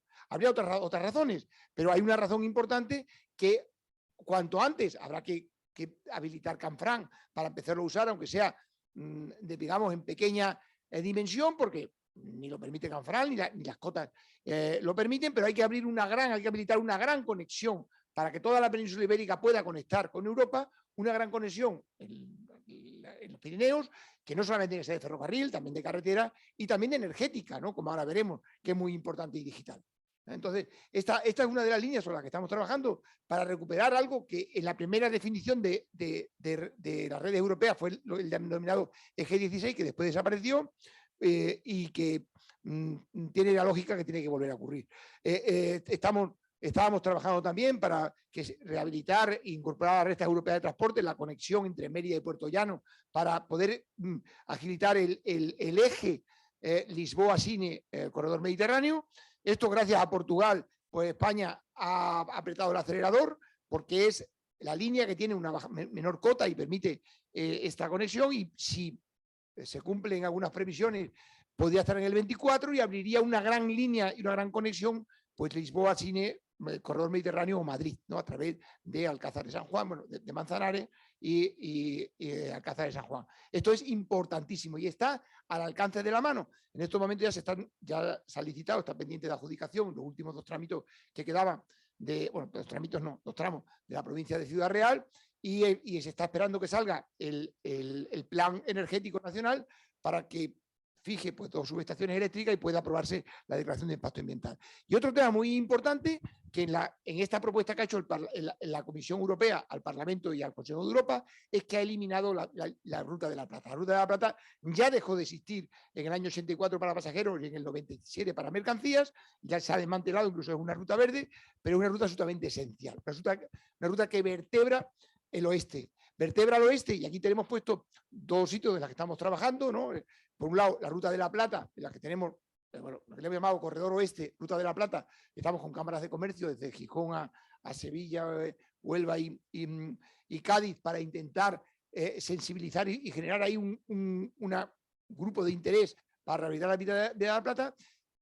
Como carretera ya está, como la A66, y que sobre todo se conecte Plasencia-Salamanca para desencadenar ya el resto de conexión, y hay muchas razones para ello, pero también en la parte portuguesa lo que se denomina la IP2, que es una autovía o una carretera que corre relativamente paralela a la frontera, a la raya, y que puede vertebrar el norte y el sur. Y estamos trabajando con cámaras municipales, con universidades, para intentar que ese eje empiece a adquirir una cierta desarrollo, flujo, se convierta en un corredor y que paralelamente con la Vía de la Plata pueda ser los ejes que van cosiendo esa frontera tan necesaria a coser. Bueno, hay muchas otras líneas con las que tenemos propuestas. Este objetivo de esta zona metropolitana descarbonizada pues es naturalmente, puede convertirse en un proyecto europeo piloto de neutralidad climática, de descarbónica, que parece que eso hoy día es más importante que la cohesión territorial y social y económica.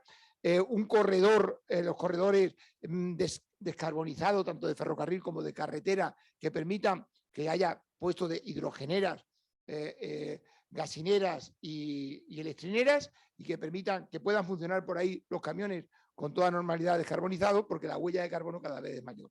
Hay un hecho importante que es, bueno, esta carretera entre Lisboa y Valencia, pues hay ahí, pues, entre Ciudad Real y Mérida, hay un corte de carretera. Y además una carretera que yo la he conocido hace poco, tramos que eran de tierra, ¿no? Da vergüenza hasta decirlo, ya no son de tierra, pero son bastante impresentables. Entonces, bueno, hay una nueva ley de carretera que impide o dificulta mucho que se haga una autopista. Hay posiciones muy fundamentalistas, muy extremas, que o se hace autopista o no se hace nada, y al final hay que hacer las cosas, digo que hay que ser posibilistas, y tenemos una propuesta y estamos trabajando pues, con algunos ayuntamientos para intentar vertebrar este espacio en el que no solamente está pues, las carreteras que unen Puerto Llano y Ciudad Real, pues con Don Benito Villanueva, que por cierto es este viernes, este sábado, este domingo, votan en Don Benito Villanueva si se fusionan, ¿no? Un hecho bastante singular en España, que normalmente los movimientos de este tipo son para segregarse, para separarse de una ciudad, que 2 ciudades de 30.000 habitantes se unen, es algo que es un ejemplo digno de admiración y que desde luego puede permitir, bueno, que en esa zona empiece a generarse también una zona interesante de desarrollo. Otra pequeña carretera que lleva años pendiente de hacerse y que sería un camino muy corto, no solamente con Lisboa, que también, bueno, no es más corto que por la Nacional 5, pero entre Plasencia, Moraleja y Coria y Castelo Branco, falta ahí un pequeño tramo que uniría, haría una nueva vía importantísima de conexión con Portugal. Y conexión con Portugal muy importante, y a veces pues se vende con Lisboa, no tanto es con Lisboa, y los que están más contentos de esto, pues son todas las playas de Ericeira, Nazaré, Peniche y todo de Figueira da Foz, que algunos antes pues, hemos estado hablando, en las que quedaría muy cerca de Madrid, ¿no? Y sería un sitio muy accesible para Madrid. Hay muchas otras propuestas, otras carreteras en las que bueno, pues estamos intentando coser, la conexión digital, que es tan importante.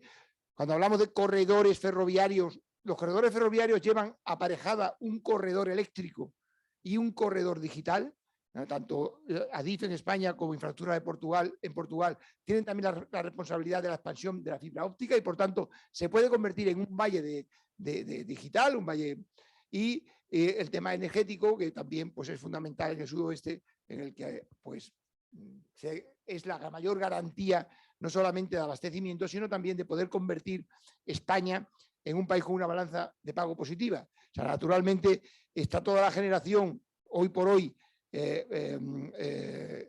fotovoltaica en esta zona principalmente y también hidroeléctrica, pero el futuro es el hidrógeno, por muchas dudas que existan en este momento y mucha incertidumbre, pero que nos van a permitir poder almacenar la energía y poder generar unos hidroductos que nos permitan conectar con Europa. Corredores medioambientales, en el que hay que notablemente complementarlo pues, con una rentabilización de estos corredores, por eso hablamos ecocorredores al cuadrado, económico y ecológico, pues si no, algo también importante que planteamos, pues frente a la propuesta que hubo en España pues hace 20 años de un plan hidrológico nacional que no salió, ahora se ha reducido a plan hidrológico por cuencas. Bueno, pues el Tajo y el Guadiana coinciden en Ciudad Real, en Castilla-La Mancha, coinciden en Extremadura y coinciden en Alentejo. Deberían ponerse de acuerdo las dos cuencas, los responsables de un lado y otro. Ha habido una reunión en los últimos días que se ha ido avanzando en esta línea, ¿no? Entre los responsables de las aguas de España y de Portugal, y que hay que avanzar muchísimo porque hay situaciones realmente cómicas, por no decir dramáticas, en algunos casos de incomunicación con problemas de agua de un lado y de otro, ¿no? Bueno, toda esta red, estas propuestas de infraestructura son posibles, todas tienen una viabilidad y una rentabilidad y creo que las podemos por lo menos demostrar sobre el papel, como todas, eso se demostraron sobre el papel, después el que salió en el papel no salió y en otras pues superaron, pero hay estudios que puedan demostrar la rentabilidad de estas, y después en la publicación intentamos trasladar cómo entre Lisboa y Madrid hay muchas cosas, muchas, que pasan desapercibidas, pero estando conectados adquieren una dimensión mundial. En este número último hay 93 corredores de este tipo, pues, de carácter cultural, turístico, de naturales, de agua, logístico, de energía, que bueno, os invito a que los veáis con detalle porque son algunos muy curiosos, muy divertidos. El coche, el automóvil con todo el tema del litio, pues puede ser una gran oportunidad también para este corredor que tiene litio, y que tiene proximidad de litio, que es el gran bicho ahora mismo que no se puede mencionar en algunos sitios, pero que no habrá más remedio que abordarlo. El sistema agroalimentario, la zona, el Tajo y el Guadiana es la zona más importante del mundo del vino. O sea, la región mayor productora del vino del mundo es Tajo y Guadiana. Naturalmente los de Ciudad Real, los de Castilla-La Mancha dirán, no, nos basta a nosotros solo serlo. Sí, también, pero o sea, esto es más, tiene más producción que Estados Unidos, ¿no? El tomate, bueno, muchas otras digitales, de muchos aspectos, que al fin y al cabo pretende unir a unas 20 millones de personas, que es el doble de Portugal, que bien conectadas pues pueden tener una masa crítica para hacer muchas cosas, ¿no? Este área metropolitana Lisboa-Madrid podría ser un destino turístico. Entre las 20 regiones más turísticas de Europa no están ni Lisboa, ni el Algarve, ni Madrid. Fíjense, o sea, claro, solamente la tercera o segunda es París, pero París tiene 10 millones de habitantes, que no es comparable con esto, ¿no? Y naturalmente pues, entre España pues está Canarias, está Andalucía, está Cataluña y está Baleares, entre las 6 primeras y entre las 10 primeras Valencia, pero entre las 20 primeras no está ni Madrid, ni Lisboa, ni el Algarve, que son grandes zonas turísticas. Bueno, yo creo que este trabajo conjunto para hacer un destino mundial es importante, porque en el fondo lo que no pretendemos es que este eje sudoeste pueda convertirse en un nuevo eje de desarrollo europeo, equiparable pues, a algunos que llevan 40 años de delantera. Como creo que es importante trasladar, como un mensaje final, primero que este no es el corredor de Extremadura, es el corredor de Madrid y es el corredor de Lisboa, principalmente, ¿no? En el mes de junio pues, tuvimos un acto de apoyo por parte del alcalde de Madrid junto con el alcalde de Badajoz. El alcalde de Badajoz ha cambiado y esta semana, el martes, pues el nuevo alcalde de Badajoz pues, también ha estado con el alcalde de Almeida pues intentando pues, intercambiar apoyos para que esto pues, sea verdad. Y esperemos que pronto pues, haya más actos en muchos otros sitios, en el que nos gusta terminar los actos también por aquellos que se sientan identificados, pues hacer una foto que incluimos en la publicación, y si ahora al final, pues los que quieran y buenamente quieran, pues nos haríamos aquí una foto extraordinaria en esta sala, pues con yo también Correo Sudeste Ibérico, quienes así lo deseen. Y algo que también es importante, que es la lengua, ¿no? El portugués y el español son las dos lenguas probablemente internacionales de mayor capacidad de intercomprensión, ¿no? Cuando no nos entendemos un portugués y un español es porque no queremos. Si quiere un español y un portugués, pues naturalmente hay algunos palabras que son esos falsos amigos que nos pueden llevar a alguna confusión. Pero bueno, se puede preguntar, un portugués y un español pueden, cada uno hablando en su lengua, llegar a un gran nivel de intercomprensión. Bueno, pues el español y el portugués son 800 millones, son la segunda lengua del mundo y no es ninguna tontería, y este corredor debe ser también un poco un símbolo. Nosotros en las reuniones que tenemos siempre intentamos que los portugueses hablen en portugués y los españoles en español. Naturalmente no es difícil que el español hable en español, pero que el portugués hable en portugués cuando habla con un español nos cuesta trabajo. Y hay que llamarle la atención muchas veces porque termina hablando español, yo creo que pensando de que no le entendíamos, ¿no? Pero tenemos que hacer el esfuerzo, porque hablar portugués es muy difícil, puede ser muy difícil, pero entenderlo no lo es tanto. Y yo creo que requiere un nivel de respeto a cada uno en su identidad y de intentarnos comprender, entender y hacer muchas cosas juntos, porque somos dos pueblos que creo que ha habido más intereses de fuera por separarnos que por unirnos. Y el Correo Sudeste Ibérico no es el tren de Extremadura, es un tren ibérico, un tren que conecta las dos capitales y que hace un gran beneficio a las dos ciudades. Gracias, obrigado, y sé que me he alargado más de la cuenta, muchísimo más de la cuenta, pido perdón, presidente, pero quería trasladar que no estamos hablando solo de un tren, este es un proyecto muy trabajado y que puede transformar, no el sudoeste ibérico, puede transformar España y Portugal. Creo que es de las cosas más innovadoras en un momento de cambio en los que hay que repensar muchas cosas. Y esto haría dos países muchísimo más robustos, mucho más robustos. Muchas gracias.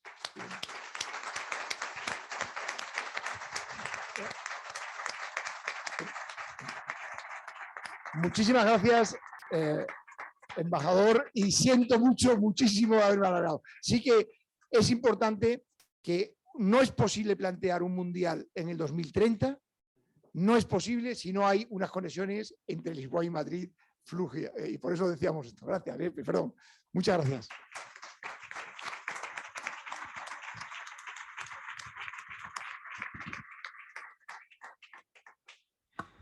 Bueno, pues creo que después de este final tan apasionante se puede abrir un turno de preguntas y generar un poco de debate con esta idea que nos ha traído Antonio.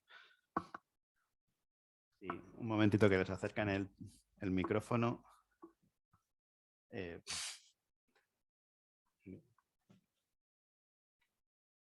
No, para que... No, pero que para pasarlo a... Joder.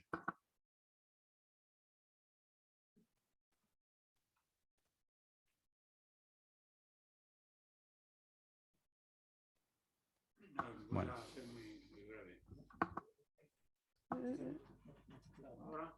A ver.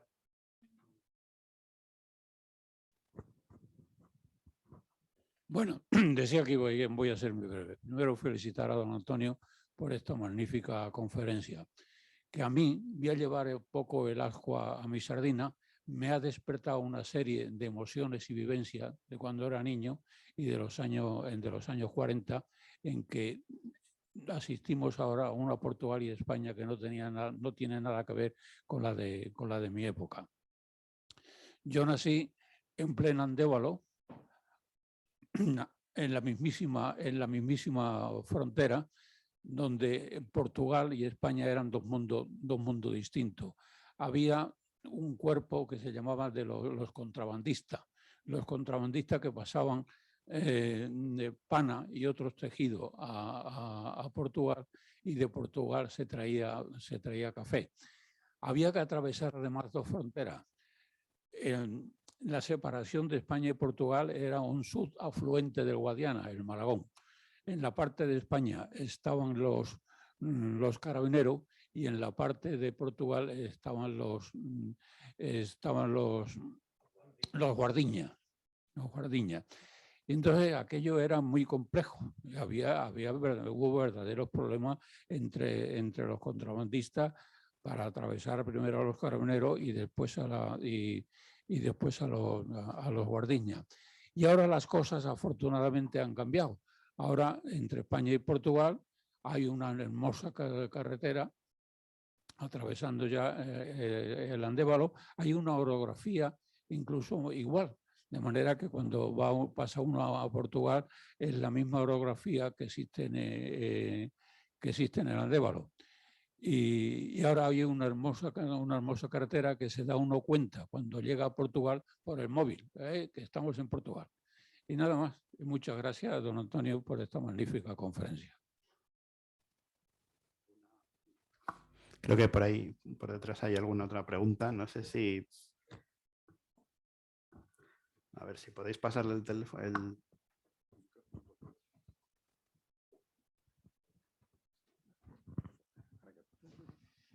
Buenas tardes, soy Francisco Rivero. Yo hago una pregunta clara. ¿De qué manera Europa, con sus inversiones, puede agilizar esa buena idea del corredor sudoeste ibérico? Esa es mi pregunta.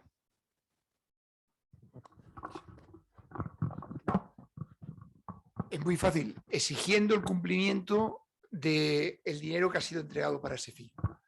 Europa, en la red transeuropea de transporte, tiene definidas distintas categorías de redes, la red básica, ahora ha introducido la red básica ampliada y la red global, y la red básica que tenía que haber estado anteriormente terminada en el 2020, ahora tiene que estar en el 2030.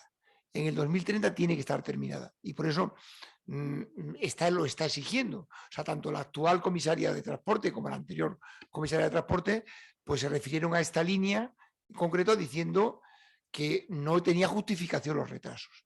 Incluso el Tribunal de Cuentas Europeo, que en un informe de hace 2 años, que se ha usado muchas veces como para criticar la extensión de la red de alta velocidad en España, mencionaba que la línea de Extremadura, la línea Lisboa-Madrid, después de la de Barcelona, era la que tenía más justificación. Entonces, aquí ha habido, sería ahora, y hasta ahora no vamos a alargarnos razones ajenas, pero Europa está exigiendo que se termine antes del 30. Lo que es la red básica. Por eso es tan importante poder introducir algunos ramales más. Nosotros estamos intentando el ramal este de Plasencia-Salamanca, porque es muy importante para el funcionamiento de la red en su conjunto, que se incluya, como hay otros, ¿no? Y hay muchos atrasos. O sea, ahora ha salido la estrategia española de ferrocarril y, por ejemplo, claro, tenemos un grandísimo puerto en Algeciras que tiene una desconexión entre Algeciras y Bobadilla que dificulta el poder desarrollar su Interland, ¿no? Hay muchas otras más necesidades, no solamente las de Extremadura, pero la de Extremadura es muy evidente porque no tiene alternativa. Muchísimas gracias. Soy Rafael García Plata, hijo. Alguno en la sala conocería a mi padre, extremeño de pro. Me hizo bajar en bici 2 veces Madrid-Cañaveral, 270 kilómetros, y como no nos dejaban bajar remando desde Madrid hasta el pueblo, bajamos desde Cañaveral hasta Lisboa 2 veces y en lo que era la Expo también.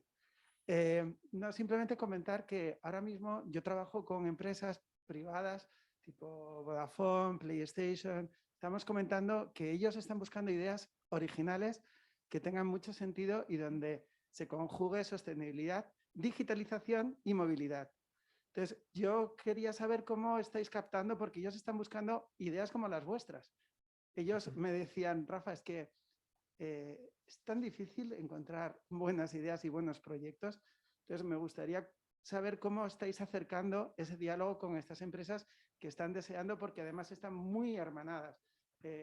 Hablamos de Vodafone y tiene conexión Portugal con España. Hablamos de PlayStation y tiene que ver con la digitalización y tiene que ver con la economía ahora mismo, como proyectos de Red.es, que son 3.067 millones de euros, donde Vodafone y una serie de empresas están prestando a pymes servicios de kit digital para esa digitalización. Estamos hablando que no solo pasan trenes, sino también hay una conexión digital muy interesante donde estas empresas estarían deseando escucharos y correr porque creo que hay que correr si queremos captar tanto dinero, que ahora mismo no sé, pero tendrías esos datos de la expectativa que va a haber de devolución otra vez a Europa, porque no hay proyectos interesantes como el vuestro. Muchas gracias. Muchas gracias bueno, hay muchas acciones que hacemos, no sé decir cada día, pero desde luego cada semana, muchas en las que vamos hablando con gente, intentando animarla, y hemos provocado pues algunos, incluso la Asociación Europea de hidrógeno del sudoeste ibérico, que hay aquí algunos representantes, están trabajando en esa línea de intentar buscar proyectos relacionados con el hidrógeno, o bueno, tenemos reuniones sectoriales y esta publicación tiene ese objetivo, tiene un objetivo de inspirar la imaginación y de ver lo que hay, de lo mucho que se puede conectar. Cuando quiera hablamos, porque es un tema apasionante. Bueno, me llamo Juan Vargas Zúñiga, soy extremeño también, y quería hacer aparte de amigo de Antonio, y quería hacer una pregunta. A ver, estos proyectos parten de la iniciativa privada, pero todos sabemos que si... Bueno, estos proyectos parten de la iniciativa privada, pero todos sabemos que si no intervienen los poderes públicos, los políticos, los gobernantes, pues no se pueden llevar a cabo. Entonces, yo lo que quisiera saber en qué medida nuestros gobernantes, nuestros políticos, están escuchando estas iniciativas y otros proyectos que parten de la iniciativa privada. Bueno, primero te llama Juan Vargas Zúñiga da Costa de Moraes. Tienes una parte portuguesa también que no la ocultes. Bueno, nuestra labor precisamente es crear las condiciones para que los políticos tomen decisiones. Y cuanto más puedan pensar que se le ha ocurrido a él, mucho mejor para nosotros. La mayoría de nuestro trabajo no está en hacer publicidad de lo que hacemos y que esa idea se nos ha ocurrido a nosotros. En cuanto a un político dice que se le ha ocurrido, decimos fenomenal. Es la mejor forma de garantizar de que la va a coger con más cariño y la va a impulsar. Entonces, tenemos reuniones permanentes. O sea, mañana tenemos una reunión con la Federación Española de Fútbol, ¿no? Porque sabemos la importancia que tiene el Mundial. Bueno, es imposible hacer el Mundial si no está conectado. O sea, ese espacio entre Real Madrid, Atlético de Madrid, Betis, Sevilla, Benfica, Sporting de Lisboa y Oporto, es el agujero ese que estábamos ahí hablando. O sea, ¿cómo se va a poder hacer una...? Y de hecho, en un acto que hicimos aquí con el Ayuntamiento de Madrid en junio, yo lancé la idea de que era muy importante que entre el Ayuntamiento de Madrid y el Ayuntamiento de Lisboa empezasen a trabajar en una candidatura de las próximas Olimpiadas, que en este momento era del 36, ¿no? Es la primera vez que se pueden presentar dos ciudades a ser candidatas olímpicas. En Madrid, pues ya sabemos que ha tenido algunos fracasos y algunas frustraciones, y Portugal tiene una capacidad diplomática muy importante, y por tanto yo creo que ese tándem podría ser un tándem ganador, y más si hay el Mundial. Bueno, ese tipo de cosas que después se las oyes a un político y dices, fenomenal, va por buen camino. Estamos teniendo reuniones permanentes con Adif, con Infraestructuras de Portugal. Hay veces que nos han pedido incluso que propiciemos algunas reuniones entre la parte portuguesa y española, y bueno, nuestro trabajo es crear condiciones. Ahora, ¿sabes? Porque tú me has facilitado algún contacto, pues hemos juntado a todas las cámaras de comercio, a 14 cámaras de comercio de Gijón, Avilés, Oviedo, León, Astorga, Zamora, Salamanca, Béjar, Cáceres, Badajoz, Huelva, Sevilla y Cádiz, ¿no? O sea, no se habían reunido, yo creo, en la vida, ¿no? Precisamente para intentar impulsar la Vía de la Plata. Ha habido algunos problemas, digamos, porque no todos tienen la misma sensibilidad o la misma prioridad. Bueno, estamos trabajando en crear esas condiciones y casar muchas veces voluntades para que esas 14 cámaras, con el apoyo de Cámara España, puedan ir con más legitimidad al gobierno y el gobierno pueda defender, que ya ha dicho que lo va a defender, la continuidad de la Vía de la Plata. O bueno, muchas otras acciones que estamos haciendo casando intereses. En la vía que hemos hablado antes de Castelo Branco, Plasencia, pues estamos juntando intereses de políticos y de empresarios para hacerle ver de que hay que moverse y y en algunos casos pues estamos llegando hablando con ministros, pero nuestra labor debe ser lo más discreta posible. Naturalmente, bueno, no es momento de explicar cuál es la estrategia de lo que hacemos. Tenemos un corazón de impulso que es Sudeste Ibérico en Red, pero hay muchas, hay ayuntamientos, cámaras municipales en Portugal, juntas, con Castilla-La Mancha estamos también trabajando.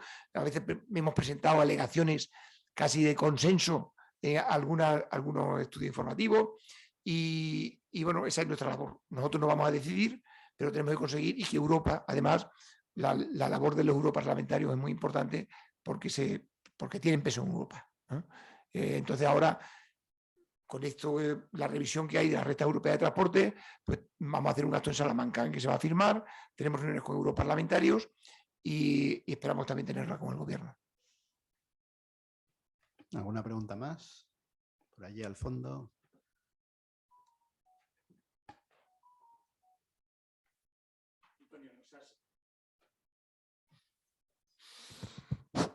Nos has metido un poco ese entusiasmo que decía Alfredo Liñán, nos lo has metido en el cuerpo, aunque realmente te falta fe.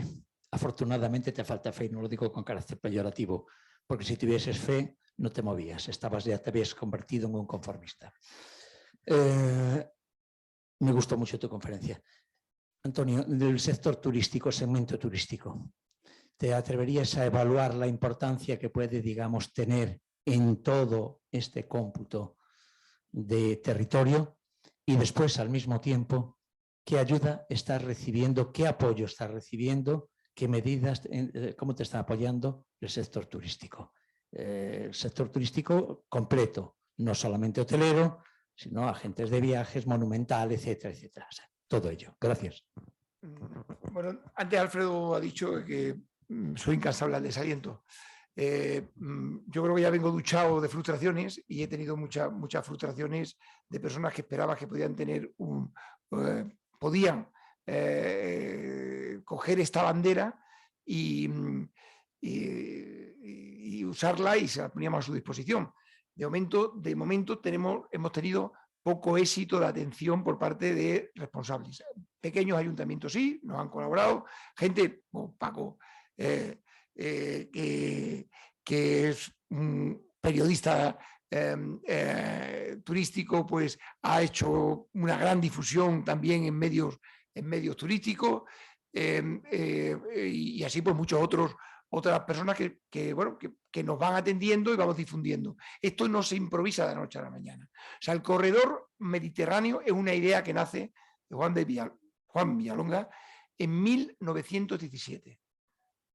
A partir de ahí él empieza a hablar del corredor mediterráneo y la gente pues le dice que se habla de chino, que no sabía de qué le estaba hablando.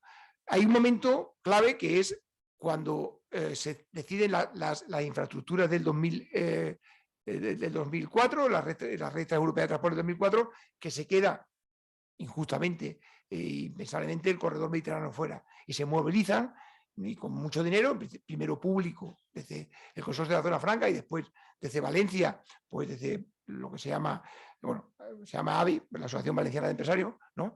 Pero claro, ahí hay personas como Juan Roch o como Vicente Boluda que pueden impulsarlo con mucho dinero. Nosotros estamos con muy pocos recursos impulsándolo y con una sociedad que no está acostumbrada a este tipo de maniobras, vamos, de organización. Ahora hay dentro del mes que viene la BTL, la Bolsa de Turismo de Lisboa, el Fitur pequeñito de Lisboa. Vamos a tener un stand, vamos a explicar y esto es un trabajo de poco a poco, desgraciadamente, en lo que es el entendimiento. Sacamos un número especial de turismo, hemos sacado, donde hay muchos corredores, donde no hablamos tanto de infraestructura como de corredores, y aquí en este documento pues incluye también pues 4 páginas en las que explicamos algunas cifras de por qué es tan importante esto, ¿no? Como el país líder en el mundo, España y Portugal, los 2 países líderes en el mundo junto del turismo, en el que están básicamente centrados en los emisores de Europa, en Reino Unido, Francia, Alemania y para Portugal, España, en un monoproducto sol y playa, prácticamente una concentración geográfica y muy concentrado geográficamente y muy concentrado también estacionalmente, y sin embargo son los líderes. Se han crecido incluso Portugal un 100% en la última década y España un 50%. Sigue estando en el ranking, o sea, son dos grandes países turísticos. Sin embargo, como he comentado antes, entre las 20 regiones turísticas de Europa no están ni Madrid, ni Lisboa, ni el Algarve, porque son muy pequeños, al lado de un París, o incluso regiones como Costa Azul, Provenza, Alpes, tiene oferta para todo el año, incluso Toscana. Aquí o uno es de mar o uno es de verano, o lo otro es intentar aprovechar un poco los recursos y tener inserso, ¿no? Entonces, hay un espacio, que es lo que aquí queremos demostrar, entre Lisboa y Madrid, espectacular. En historia, en patrimonio, en cultura, en naturaleza, en gastronomía. ¿Qué más? O sea, hemos medido ya uno de caza porque no queríamos que se identificase, porque hay gente que parece que nada más que conoce esta zona por la caza, ¿no? Ya lo hemos metido. En caza es espectacular, ¿no? Y además con garantía de sostenibilidad y un garante también lo es en pesca, espectacular. Podríamos un producto en todo el año, porque el otoño son 5 meses en el sudoeste, espectacular en la dehesa, y por tanto hace falta que las cadenas se lo crean. Estamos trabajando, por ejemplo, forma parte de la plataforma de nuestro grupo Vilagalé, que es pues, el segundo más importante de Portugal, y estamos trabajando en avanzar. Pero claro, cambiar los compromisos, las formas de hacer, lo que ya uno sabe tanto y ha tenido éxito, tú lo sabes mejor que nadie, que ha estado en una multinacional también del sector hotelero y que entrará en incorporar innovaciones. Decía el dueño del grupo Vilagalé, el hijo Gonzalo, decía, hoy día la mayor innovación en turismo no es hacer un hotel con mejores prestaciones, más bonito o unas características diferenciales porque casi todo está inventado. La mayor innovación en turismo es encontrar nuevos destinos y este es un nuevo destino. O sea, el destino interior del sudoeste ibérico es la Toscana, es la Provenza. A uno no le gusta hacer estas comparaciones, pero es un destino para todo el año. Y por tanto creo que España se pierde mucho y Portugal se pierde mucho, pues siguiendo haciendo lo de siempre. Hablan tanto de innovación, se llena la boca de innovación y al final parece que la innovación simplemente es pues, informatizar una página web o hacer inteligente esto de los Smart Destination, que hay más obviamente de negocio de una empresa con estos montajes que realmente unas aplicaciones prácticas y más historias de fracaso que escasísimas de éxito, escasísimas. Y como el turismo ha funcionado, cuando en la crisis del 2008 y con la primavera árabe pues parecía de que era coyuntural, de que llegaron los turistas, y bueno, esto sería una cosa transitoria, y hemos crecido un 50% en la década pasada de turismo, o sea, hemos seguido creciendo, un país que tiene un turismo más maduro, ¿no? Pero este país tiene todavía mucho recorrido, muchísimo. O sea, y no desprecio lo que hay, que es importantísimo, hay que mantenerlo, y es tiene una importancia bestial y nos ha salvado de la crisis anterior. Pero hay mucho crecimiento en muchos otros segmentos, ¿no? Y sobre todo en todo el interior de España, que es una artesanía. Pero claro, no hemos hablado de esto, pero también meto aquí mi cuñita, ¿no? Si como en el caso de Valdecañas, pues hay una sentencia que se quiere destruir, pues una gran innovación que ha pasado en Extremadura, que es de las cosas realmente más innovadoras, más positivas que han pasado en Extremadura en los últimos años, y ahora se quiere derribar, es que, claro, es de loco, ¿quién va a invertir con esos precedentes? Felicidades, don Antonio.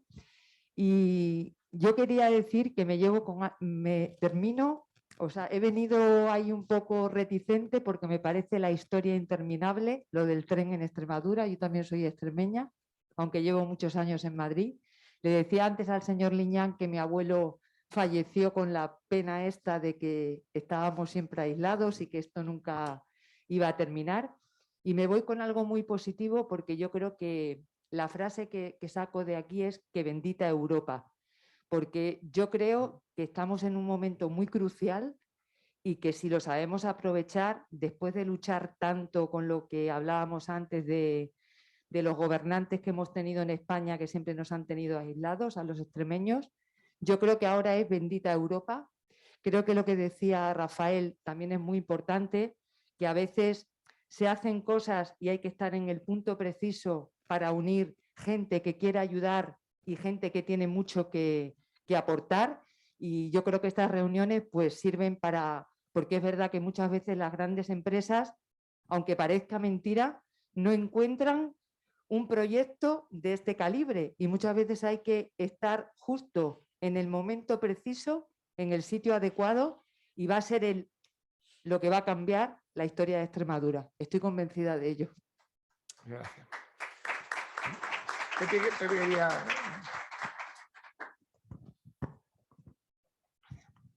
Sí. Buenas noches. Para mí un honor estar aquí en esta sede, con estas personas, con estas entrañables de su tierra, como yo soy de la mía, yo soy de Andalucía, aunque vivo en Madrid. Entonces, lo primero es felicitar a Antonio por la extraordinaria exposición que ha hecho de un corredor, de Corredor Sudoeste. Ojalá yo fuera capaz de hacer una presentación de los corredores europeos, de los corredores CEU, como lo ha hecho él aquí, para convencer, como estoy seguro que él ha convencido. Y lo mismo he encontrado con un colega nuestro de Algeciras, del campo de Gibraltar, defendiendo el corredor en el tramo que ha dicho Antonio ya, que tiene problemas también de infraestructura de Algeciras, Bobadilla y Córdoba, ¿no? Aprovechando un símil de lo que ha dicho Antonio del ciclista que va a llegar a una meta, yo quería haceros ver algo, por la experiencia que tengo, esto en Renfe toda mi vida, ¿no? Y es que muchas veces estamos pendientes de que nos ayuden desde el punto de vista de inversiones, de mejorar la infraestructura, de tener un extraordinario material, y luego lo tenemos y no le sacamos el aprovechamiento que tenemos que sacarle. Yo me estaba acordando ahora, yo he tenido muchísimas reuniones con la CP y con la SNCF, con los franceses y con los portugueses. Teníamos una conferencia que era franco, hispano, portuguesa, marroquí. Nos reuníamos 2 o 3 veces al año para organizar todos los servicios ferroviarios, principalmente de viajeros, entre los 4 países. Pues yo iba a París, Madrid-París en una noche, iba a Lisboa en una noche. Iba en un express, cenaba en el tren, llegaba por la mañana, desayunaba, cogía el metro en París y me iba a la sede de la SNCF. Y lo mismo en Lisboa. Iba a Santa Polonia, cogíamos un taxi, íbamos a la sede de la CP. Lo mismo que hay un tren Madrid-París, había un tren Lisboa-París, que es el Surexpreso. Lisboa-París, que tenía 2 ramas, creo, uno que iba a Lisboa y otro que iba a Porto.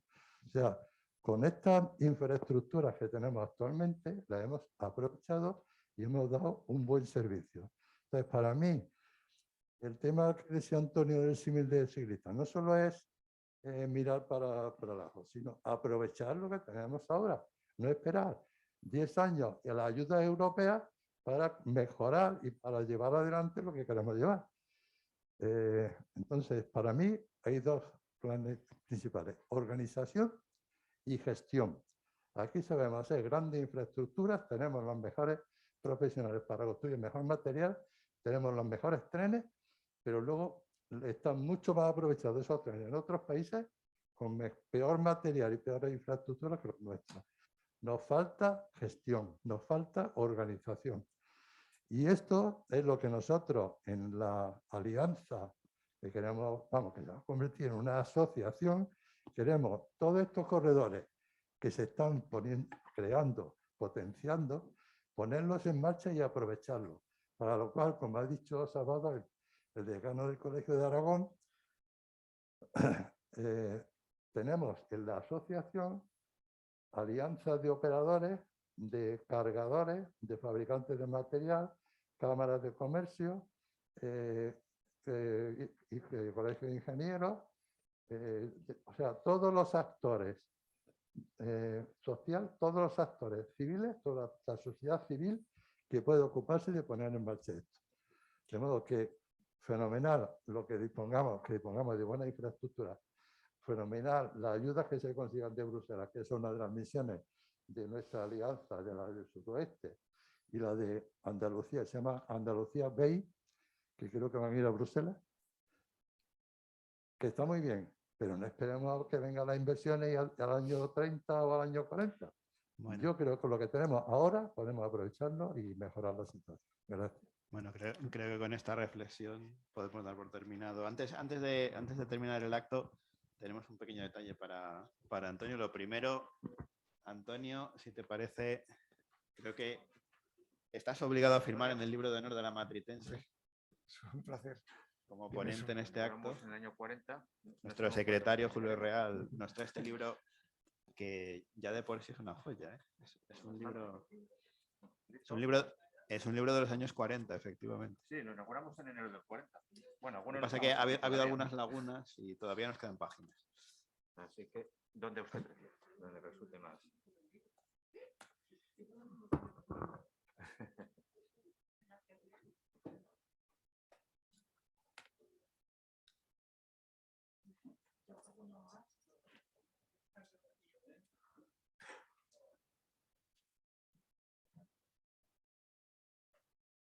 Bueno, mientras firma Antonio, ya conocen nuestras estatuillas de Carlos III, este Carlos III tan simpático que tenemos para bueno, las visitas ilustres.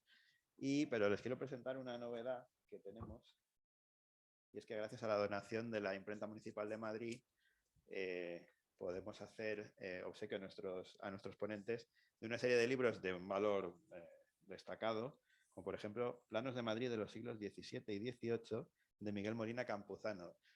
Es un detalle que queremos tener a partir de ahora con nuestros ponentes, una serie de libros singulares que creo yo que es bastante más apropiado que otra cosa, y es sobre todo de temas madrileños. Así que desde Madrid para Badajoz, ahora enseguida cuando termine le haremos entrega de este libro, que francamente tiene una pinta estupenda.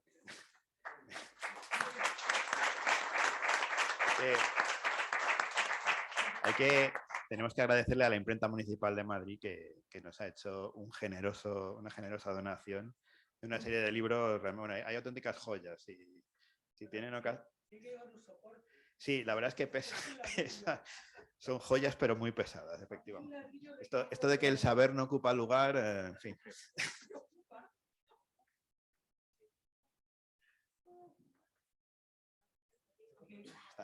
Sí, sí.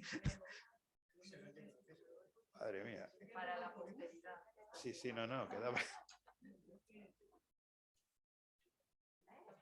Muy bien. Muchas gracias, Antonio. Bueno, Muchas gracias. Le dejo en manos del presidente.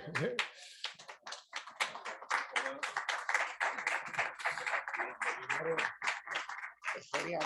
Muchísimas gracias. Bueno, muchas gracias por venir y les recuerdo que nuestro próximo acto es el día 24. Sí. Tenemos varios cursos por el medio, pero el próximo acto, el Real Conservatorio Superior de Música, el grupo de violonchelos vendrán a tocar.